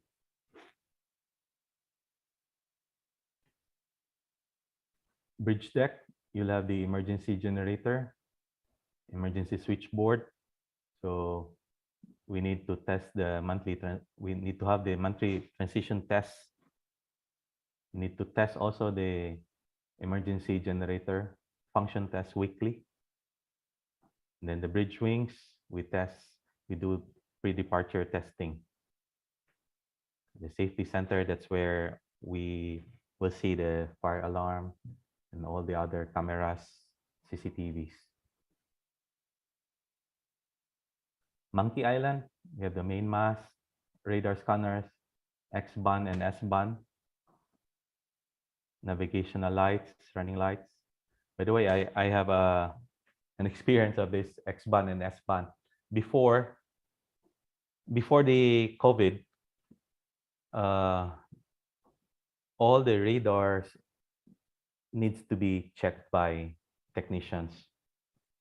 Unfortunately, during COVID in 2020, we were scheduled to cross the Atlantic from Miami to Germany, but one of our radar failed, the X-band failed, and it's a requirement that it should be functional, or else we will not be allowed to sail. So I was given the opportunity to test, and I was able to talk to the technicians, and luckily I was able to make it functional. And the good thing is every time we have problems with the radar now, They don't call the technician, they call me. So radio antennas, you can find there. So basically these are all electrical loads, satellite dish, satellite domes. This is very important, especially nowadays. We have internet. So it's through satellite already. Inmarsat, searchlights. This is very important, the searchlight, because if you don't have the searchlight in the evening and it's dark, how can you proceed if it's very dark? So you need to make it functional always. So it needs to be tested also. Ship's horn. It is very important because on a zero visibility, it will be set on automatic so that it will give notice to some other vessels around the area. Engine control room, the main engine remote controls, engine room, generator engine remote controls, steering remote controls, monitoring, alarm and monitoring systems. So these are all electrical loads or equipments that needs to be maintained. So that's why I can say that they need a electrotechnical officer and electrotechnical ratings on board. For this main engine, pre-departure testing and monthly testing is required also. Main switchboards, annual thermal scanning of switchboards is required. And during dry dock, all the ACBs are sent to manufacturer for reconditioning. Power management systems is very important also in modern vessels now.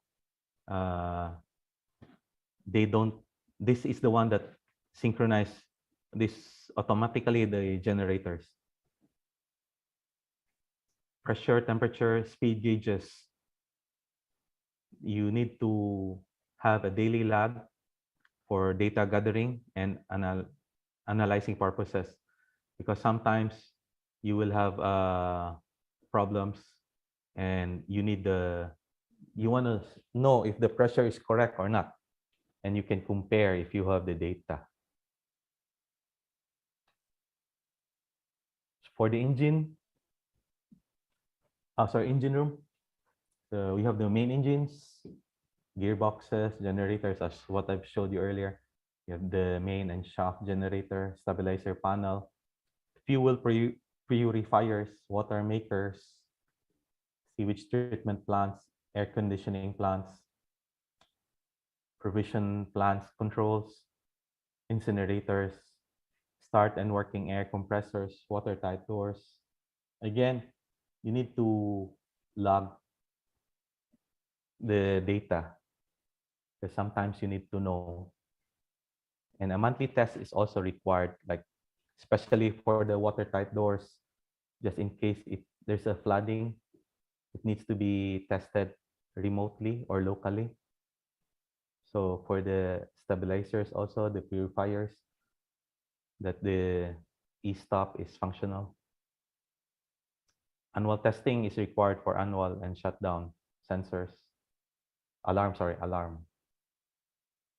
Engine room also, hot water boilers, water tanks, fuel tanks, hydraulic tanks, sewage and treatment tanks, oil sludge tanks, fire pumps, bilge pumps, ballast pumps. Again, a daily log is required. So I can give you an example for the fuel gauges. Oh, it's not here, fuel gauges. But, well, there's a fuel tank. Just last July when I joined the boat, we are having problems because it's indicating low, but when we transfer the fuel to the settling tank, we have the alarm. It's going into alarm, but the indication is very low. So first we tested the high and low level. It was functional. So we then found out that the gauge is defect, not the gauge, but the sender, the sender is faulty. So we ordered, and nice thing is before I went home, when we had the GMM, I was not able, I just sent them the video because it was a tank entry for that time also for our GMM. I was able to attend in the afternoon, but in the morning, I was not able to attend because of the tank entry. So a monthly function test is required, especially for the bilge pumps, fire pumps, ballast pumps. And annual testing required for level, alarm, and shutdown sensors. So I put there a link also for a tour of a mega ship's engine room. By the way, it's really just more on just this video is more on the cruise ship one. So steering gear room, we have the manual steering control. So it has the panel there and the hydraulic power packs, steering gear pumps, stern thrusters, if we have, steering control panels. So pre-departure testing and monthly testing is required. And for the accommodation, you have washing machines, dryers, ironing machines. So in the cruise ship, you put your laundry inside the washing machine, and just after a few minutes, it will be folded, ironed already. So, but a constant cleaning and maintenance on all laundry machines is required because it is a fire hazard. Crew cabins, you have the lighting, television, and some entertainment systems. Some of them have refrigerators to store their beer, to relax after work. Air handling units, electric fire doors, annual checks by third parties. Sorry, clerical error there. And also this one, lifts and platforms, annual checks by a third party. Galley for the chef, they use combi ovens. These are electrics already, deep fat fryers, grillers, dishwashers, cold and storage room. Daily log is required again, but the one doing this is the chef. And then we just compare, they will tell us if there's a problem or not. Pizza ovens, favorite for the Italians. Salamander, meat grinder, slicer. So amenities. So in the cruise ships, they have a lot of swimming pools. They have jacuzzis, indoor and outdoor. They have the sauna also. Basketball court. It's very important for the basketball court that you have light. I put the amenities. But what about electrical? You need the light, especially in the evening. They also play there. Some crew in the evening, but in the morning, that's usually the guests. And also the swimming pools need supply. They have pumps also, the jacuzzis. So it needs to be maintained. And one of it is we do the Megger test on all the pumps and motors. Children's virtual zone, we see to it that it is, there's power there, but the machines are maintained by the casino staff. You have the spa, the cinema. I've worked also in the cinema, in the theater, before in the cruise ship. For the automations, it's very important for the automations. And the sound system and the lighting, in the intelligent lightings. Open decks, you have the cranes to be tested before using. Monthly test is required also. Davits, same, to be tested before using, and a monthly test is required. Mooring winches, same. Air handling units, You need to check also the belts, the motors. Some, they have heaters also to maintain the temperature. Engine room supply fans and exhaust fans, especially the dampers, they need to be tested for emergency. Anchors, forward and stern. Overside lights, daily or weekly. It's very important that these lights are checked because you don't know if anything will happen. You don't know when accidents happen. So I pretty sure that in the evening when you are crossing the sea or it's very dark without a light, and if there will be an embarkation or they need to release the lifeboats, you need the light. What if it's not functional? So it's not easy for you guys or for the people on board. So the lighting, I said, this is underwater light. This is more on the cruise ship. But yes, it's important also, not just you learn, like some of the engineers will say, yung electrician, palit ilaw lang yan. Well, sometimes it's not. Sometimes you need to program the lighting, not just on cruise ships, but on commercial vessels. Yes, there's not really important, but the importance there is that if they work, they will have a light, and then they can work properly, rather than they will just use some torches.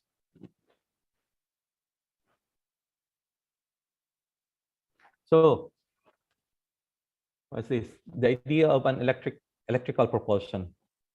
So as you can see, I was really discussing more on the propellers and the rudders because I was leading towards the electrical propulsion. They'll be using the same power plant for propulsion, hotel load, cargo handling, and steam production, and more. So this is how an electric propulsion would look like.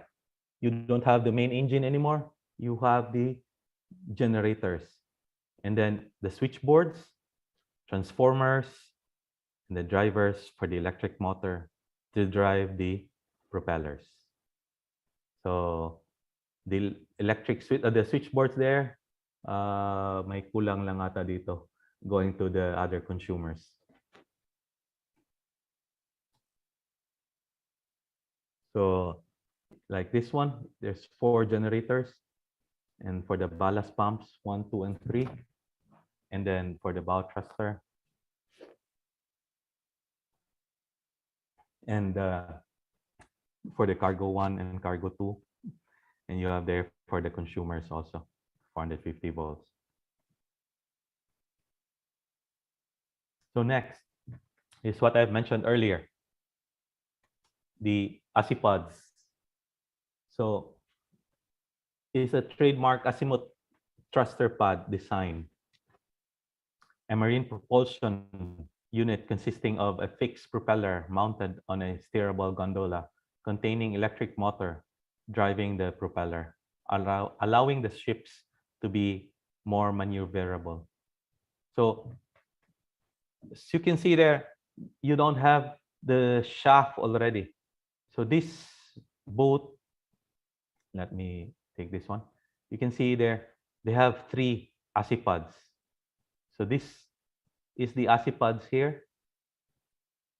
You don't have the shaft, and it's limited already. So to proceed, the one I showed you earlier, you have the main engine, the gearbox, the shaft bearing, the stern tube.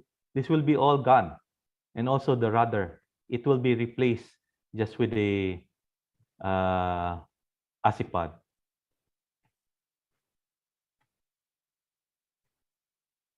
So there you go. The azipods can rotate 360. So, and try to think. how big is the power for this ASIPAD, because it is going to drive the boat, a very big boat, especially the one I showed you earlier, the biggest cruise ships. It has 3 ASIPADs. So I'll show you the ratings of each ASIPADs later. By the way, I put there the pod propulsion system link. You can see also. You can watch, and also just to give you an idea, this ASIPAD technology was already invented in the 1990s. So I have one captain. I know one captain. He said the ASIPAD is very nice to drive. It's very smooth. Unfortunately, what he said, the problem is just the technicians, because the technicians are very limited. You have to like get an appointment with them. It's not easy. So I would like to encourage all you guys to become ETO, ETR. Just don't limit yourselves to ETO, ETR. Try to improve. Like if you can go for radar technician. Before the one who went there, the rate of the radar technician was like 200 euro per hour. So it's big. And then he stayed there for almost 24 hours because he was not able to repair right away. So I don't know what about this ASIPADs also. By the way, in Asia right now, Japan has made is making also boats for electric propulsion. I've not seen anything yet about ASIPADs, but they have the electric propulsion already. So it's very near. It's in Asia. So you can see there, you have the generators and the switchboards. So it's here. It has the cargo switchboards already. And on the side, you have the power management and the transformers there, and the 3 ASIPAD propulsion units.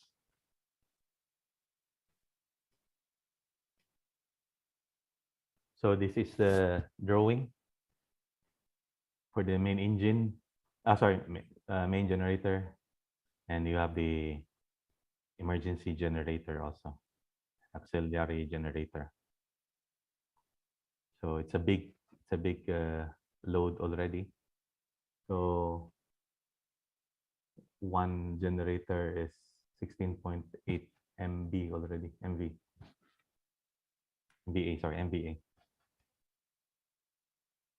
So this is for the ASIPADs. So one ASIPAD is 18,500 kilowatt. So you can imagine that they really need ETO and ETR this time. So I hope, but by the way, this is just for international, but we don't know. It might arrive here in Philippines in due time, but at least somebody will be available already if they need something. Okay. The one I showed you earlier, motor vessel Ever Ace, the biggest container ship. It's a 235,579 gross tonnage. So yung sinakyan ko dati was only 109,000 yung Golden Princess. So this is more than doubled. So length is 400 meters. Beam is 61.5 meters. So draft is 17 meters. So as what I known, dalawang electrician ata ang onboard ng mga malalaking vessels. And the propulsion, WinGD, then 11 cylinders. So it's 78,500. Oh, nagkamali ata to. 0.4. Sorry. Horsepower. And for this is the MV Wonder of the Seas. I personally saw this last August and September in Marseille, France. It is the biggest cruise ship for now. Merong nakasunod. So this is the biggest boat because it's 236,000. Yung kanina 235,000 lang gross tonnage. In here also, they have lots of electrotechnical officers. When I used to work in cruise ships, they have the officers and they also have the fitters. So the length for this one is shorter because it's only 362 meters. The beam is 47. Drop is 9.3 meters only. The propulsion, so 3 ASIPADs at 20.5 megawatt. So just imagine the electrical load for this cruise ship. It has 4 Wärtsilä bow thrusters in front bow. So apat at 5.5 megawatt. So thrusters lang yun ha. And then, so for the generators, it has Wärtsilä, so 19,200 kilowatt, and 4 Wärtsilä 12 valve, 14,400 kilowatt, MTU, 16 valve. And just imagine this kind of boat is running at 22.5 minimum, or not minimum, it's cruising speed. And the max speed is 25.1 knots. At this big, it's really very nice to travel, mabilis. So next, I don't know if you've heard about this Ghost Fleet Lord, sorry. It's a fleet of test unmanned surface vehicles operated by the US Navy. In August 2022, fleet consists of 3 ships delivered already. USV Ranger, USV Nomad, USV Mariner. So they have been tested already, unmanned. And the 4th ship is USV Vanguard, is built by Austal, USA. I highlighted Austal there because we have Austal in Balamban, Cebu. So it's not far enough that we will have this technology also. They might need us. They might need some electrical guys. In fact, in Japan, they have tested already unmanned vehicles, but I'm not really updated on that one. And just the importance of electro-technical officers and ETR, maybe you will not be on board, but we will be needed because if there will be problems, of course, like in their system, they mostly, because it's automated already, they would prefer to have some electrical guys. But I hope it will reach in Asia or in the Philippines. But Japan is already doing it, so I hope we will improve also our educational system. And on the maritime side, I hope this committee will share more to Marina just for the advancement of the ETO in the TR. So any questions, guys, for now? No questions? So, Ako na lang magtanong. so we will now move on to the question and answer portion. So guys, if you have any question, just type it in your comment section.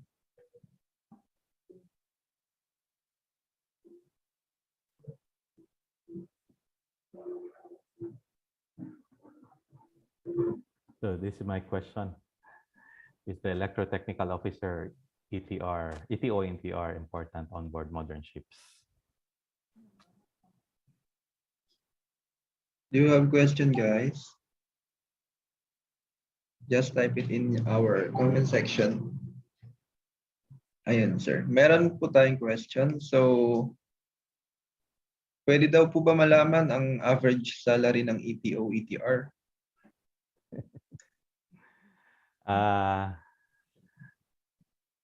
I cannot mention kasi depende talaga sa kung ano eh. But it ranges, sa nakikita ko, it ranges like 4,000 US dollars. Sa nakikita ko lang sa group chat, 4,000 US dollars per month, and which is very good kasi mataas ang dollar ngayon eh. Malaki ang exchange rate. But it's not all, oh. It's not the same. Depende lang sa principal. Meron din 2,000 plus ata.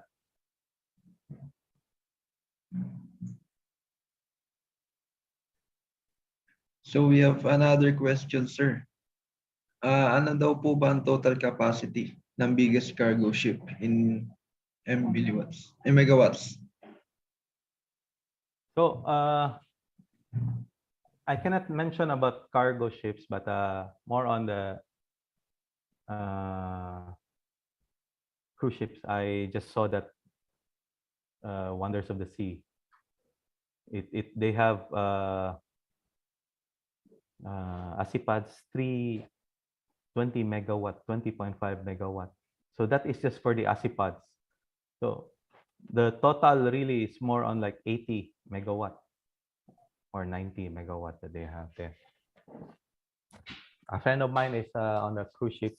They only have 2 ASIPADs, and yeah, they have like 60 megawatt. So we have another question, sir. Pwede daw po ba maging chief engineer ang isang ETO? That's a nice question. Thank you for that. What I heard in Norway, I did not include na lang in my slides, but in Norway, wala nang main engine. In fact, battery operated na nga yung kanila electric propulsion nila. Yung mga ferries, they charge. When they reach the port, there's an automatic charging point, and they have already geared toward that one, that the electrical is the chief engineer, but they also have chief engineer for the marine.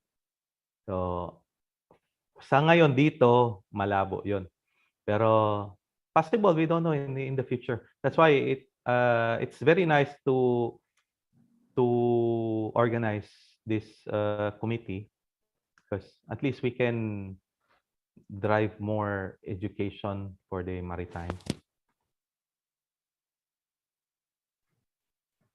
So for the next question, sir. Yes. So how many ETO, ETR needed on MB ships? Okay, so cruise ships, when I worked with cruise ships before, it's a long time ago, the ETO, there were so 109,000 yung gross tonnage, no? So in the electrical, there were 6 ETO and a staff electrotechnical officer, like the chief electrician. So 7 of them, and there were 8 of us Filipino for the fitters, electrical fitters. And in the communication center, there were 3 ETO in charge for the communications, and there's 2, they call it senior electrical fitters also, but I think now they have changed already.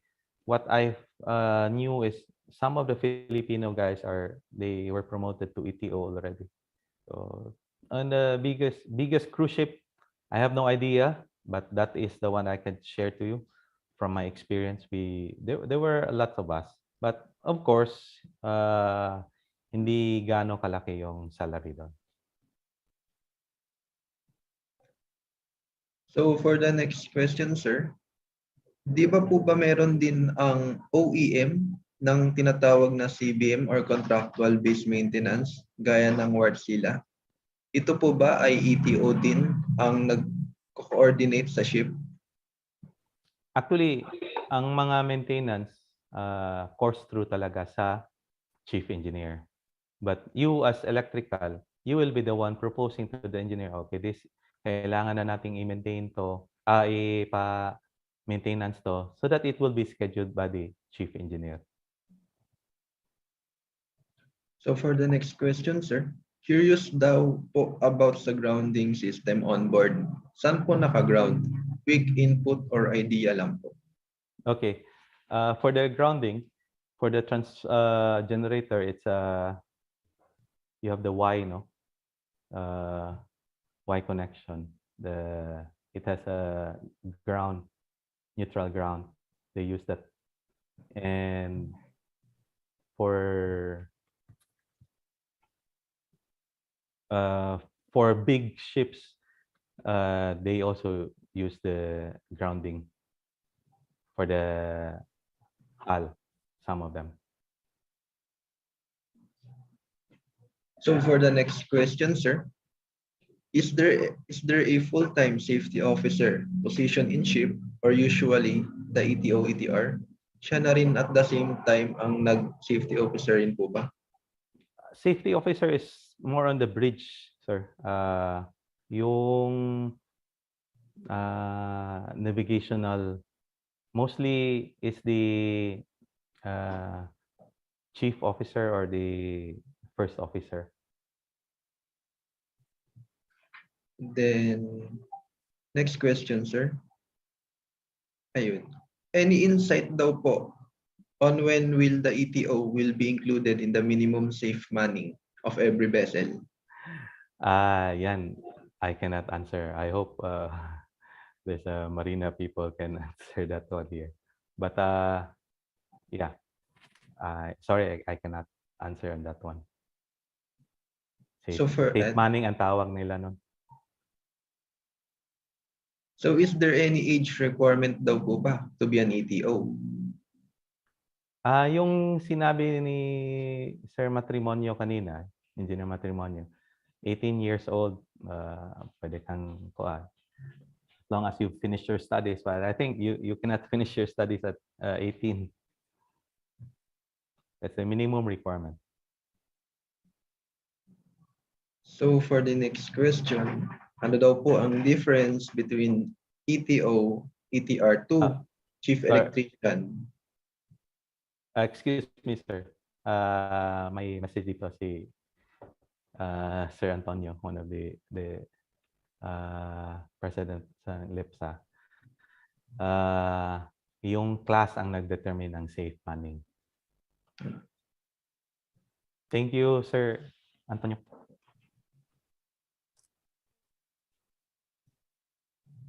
So for the next question po, sir, ano daw po ang posibleng role ng mga cadet electrician na sa first time on board? Age limit palang tinanong. So, cadet electrician, well, since the name itself, it's cadet electrician, you need to be trained. So, you will go with the electrician on board so that you will learn. So, usually, meron kayong mga tasks to do. Yung training book nyo, meron doon kung anong gagawin, ito. So, you will experience. Sabihin lang natin yung motor, mag-change ng bearing or yung sa compressor, may titingnan kayo, mag-testing. So, you need to learn kasi cadet pa kayo eh. And then, when you become ETO, that's the time also, you'll be the one training them.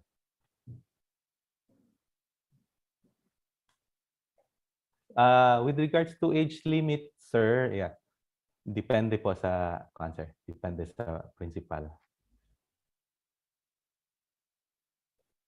So is there any questions pa po ba coming from our delegates?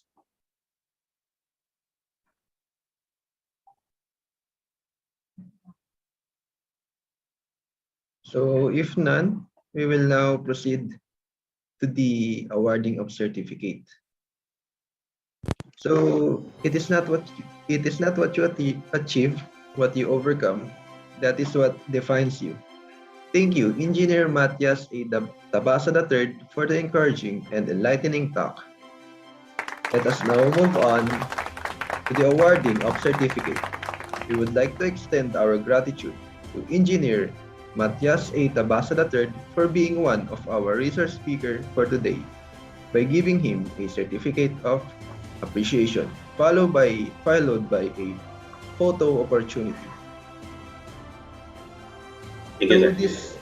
this certificate of appreciation is hereby given to Engineer Matias A. Tabasa III for imparting valuable insight as a technical presenter on the topic, the importance of electrotechnical officer and electrotechnical rating on board ship during the EE career opportunities in maritime industry, ETO and/or ETR on board merchant ships in worldwide trade in conjunction with the 47th Annual National Convention with the theme Leadership, Rising Above Adversity through Passion and Commitment, Leading on the Road to Recovery, held on November 7 to 12, 2022 in Manila, Philippines, via Zoom conferencing, given this 9th day of November 2022.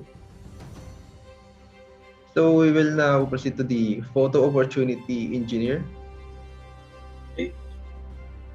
So 1, 2, 3. All right. So Thank you, sir. thank you, sir. Once again, thank you, Engineer Matias Tabasa III.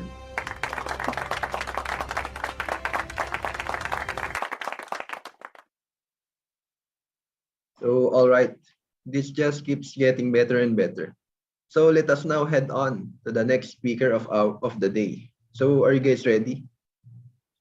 I will give the background of this next speaker of us. So he is a registered electrical engineer, a chief engineer marine officer, a registered master electrician, and an electrotechnical officer. He is an EE graduate at Technological Institute of the Philippines, Manila. He is also a marine engineering graduate at VMA Global College and Masters in Shipping Business Management at Philippine Marine Merchant Academy. He started his onboard service as a ship electrician in the year 1995.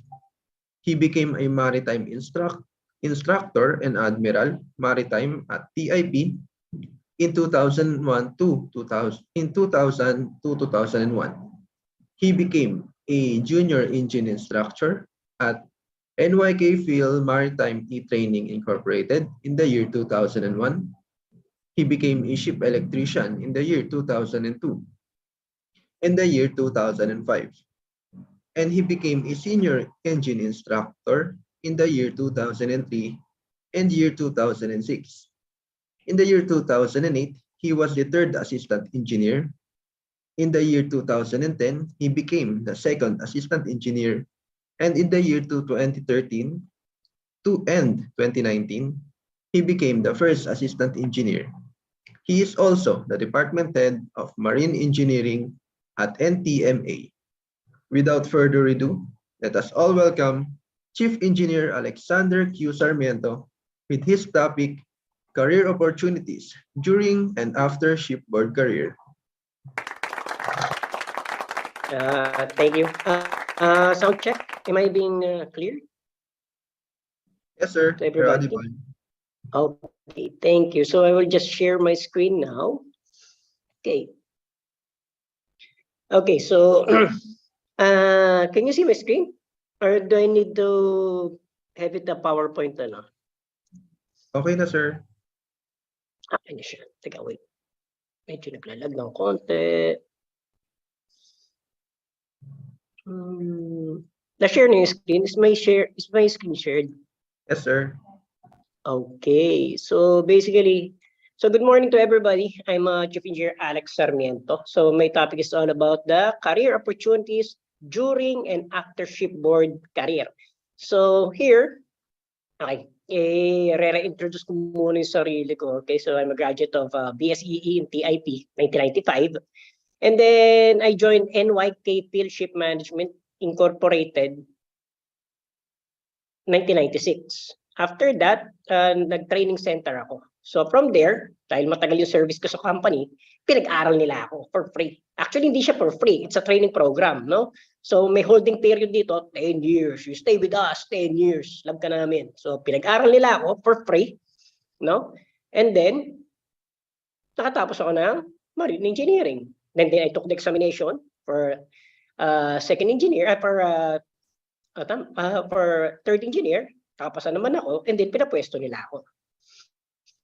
At the same year, habang kinukuha itong BSMAR ko, kinuha ko naman yung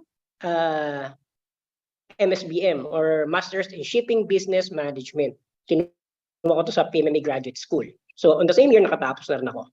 And then, of course, love na love ko yung electrical engineering. Pinangalanan ko yung mga anak ko, si Alexandre Ampere at saka si D'Artagnan Bolts para yung electrical.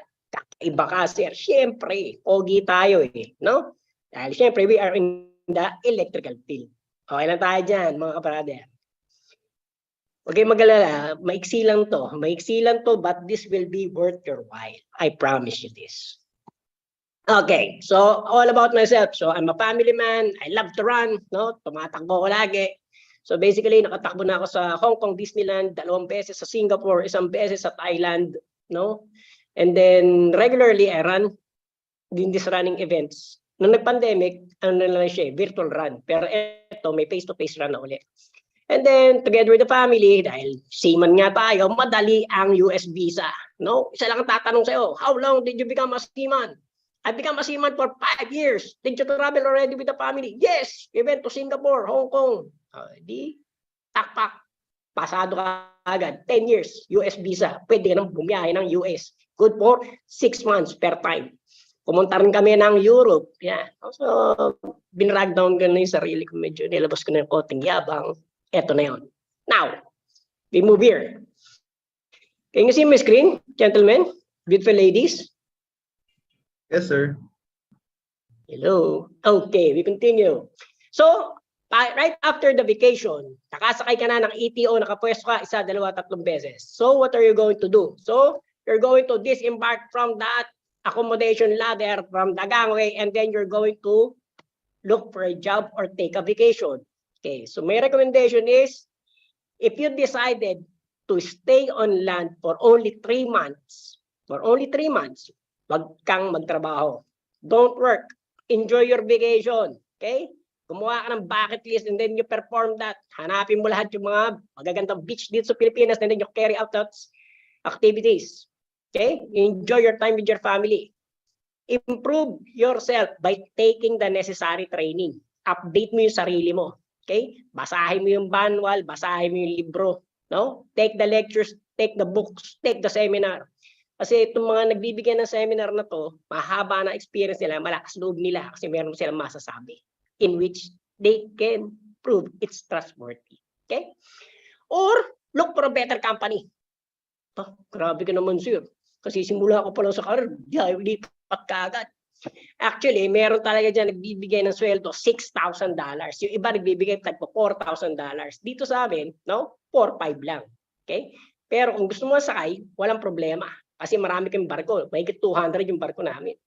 Baka gusto mo, pagbaba mo, 1 week lang, pa-medical, at the following week, after 2 weeks, sumakay ka na uli. Walang problema. Ikaw pa tatawagan. No? Ganun ng ano. Kasi ano yan eh. Marami kasing company, mataas ang sweldo, mabagal ang sarayan. Kasi marami nga yung, marami silang crew. Okay? Dito sa amin, marami kaming crew, marami rin kaming barko. Okay? At the same time, marami rin kaming tao. Kaya average lang yung sweldo sa Japanese company. Another one is, look for a better opportunity. Passive income, personal development, etc. here and abroad. Kasi tinatanggap naman tayo sa Canada, sa babang tinatanggap ng mga highly skilled.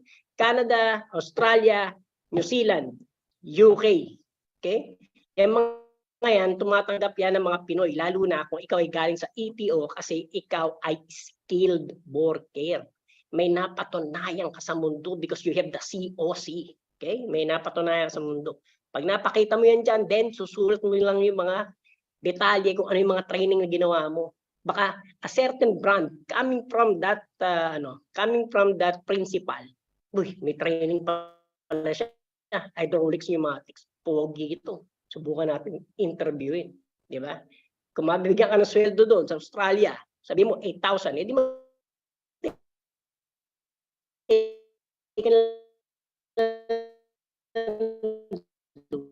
kaya lang mahal yung bilihin doon. Kaya lang, syempre, dahil meron kang value na pinapamart. Sir, can you still hear me? Nawawala po ba ako? Okay na po, sir. Ay, medyo nawawala po.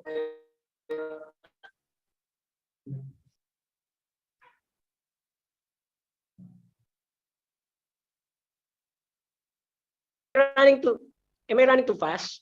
Ngayon po may audible now? Medyo putol-putol po, sir. Pero ngayon okay na po, sir. Medyo po. May onting ano pa. May konting lag. Okay. Yes po. Kasi marami ring user dito sa school ngayon.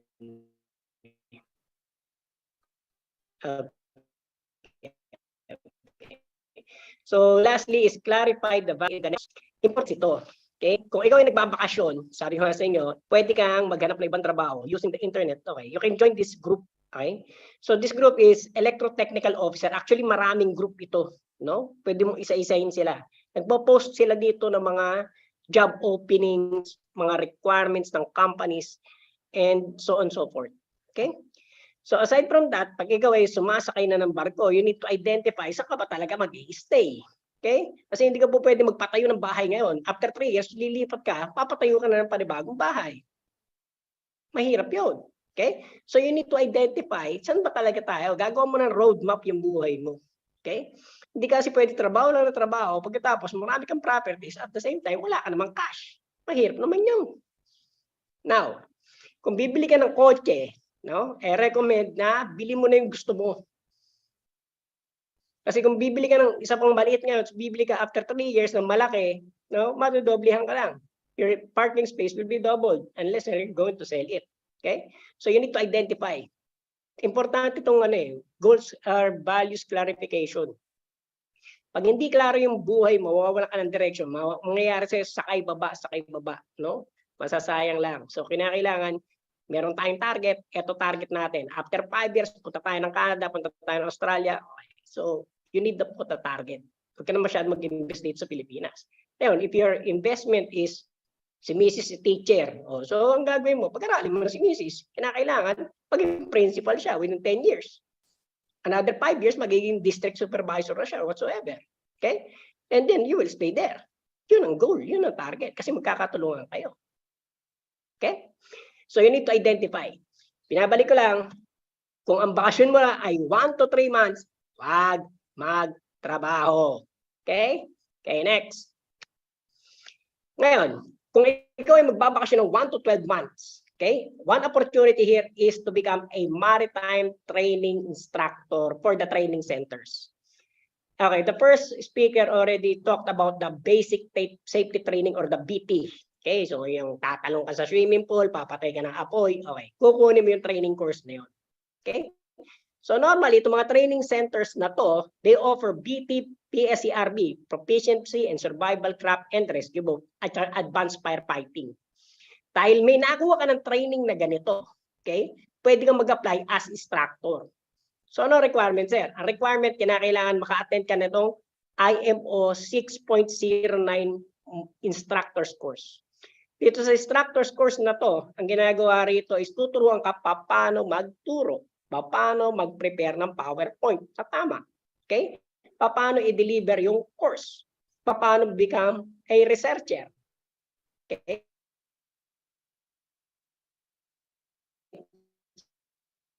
So, 'yan. 'Yan ang ginagawa rito. Tuturuan ka paano magturo, paano mag-prepare ng PowerPoint sa tama. Okay? Paano i-deliver yung course, paano become a researcher. Okay? So, 'yan ang ginagawa rito. Tuturuan ka paano magturo, paano mag-prepare ng PowerPoint sa tama. Okay? Paano i-deliver yung course, paano become a researcher.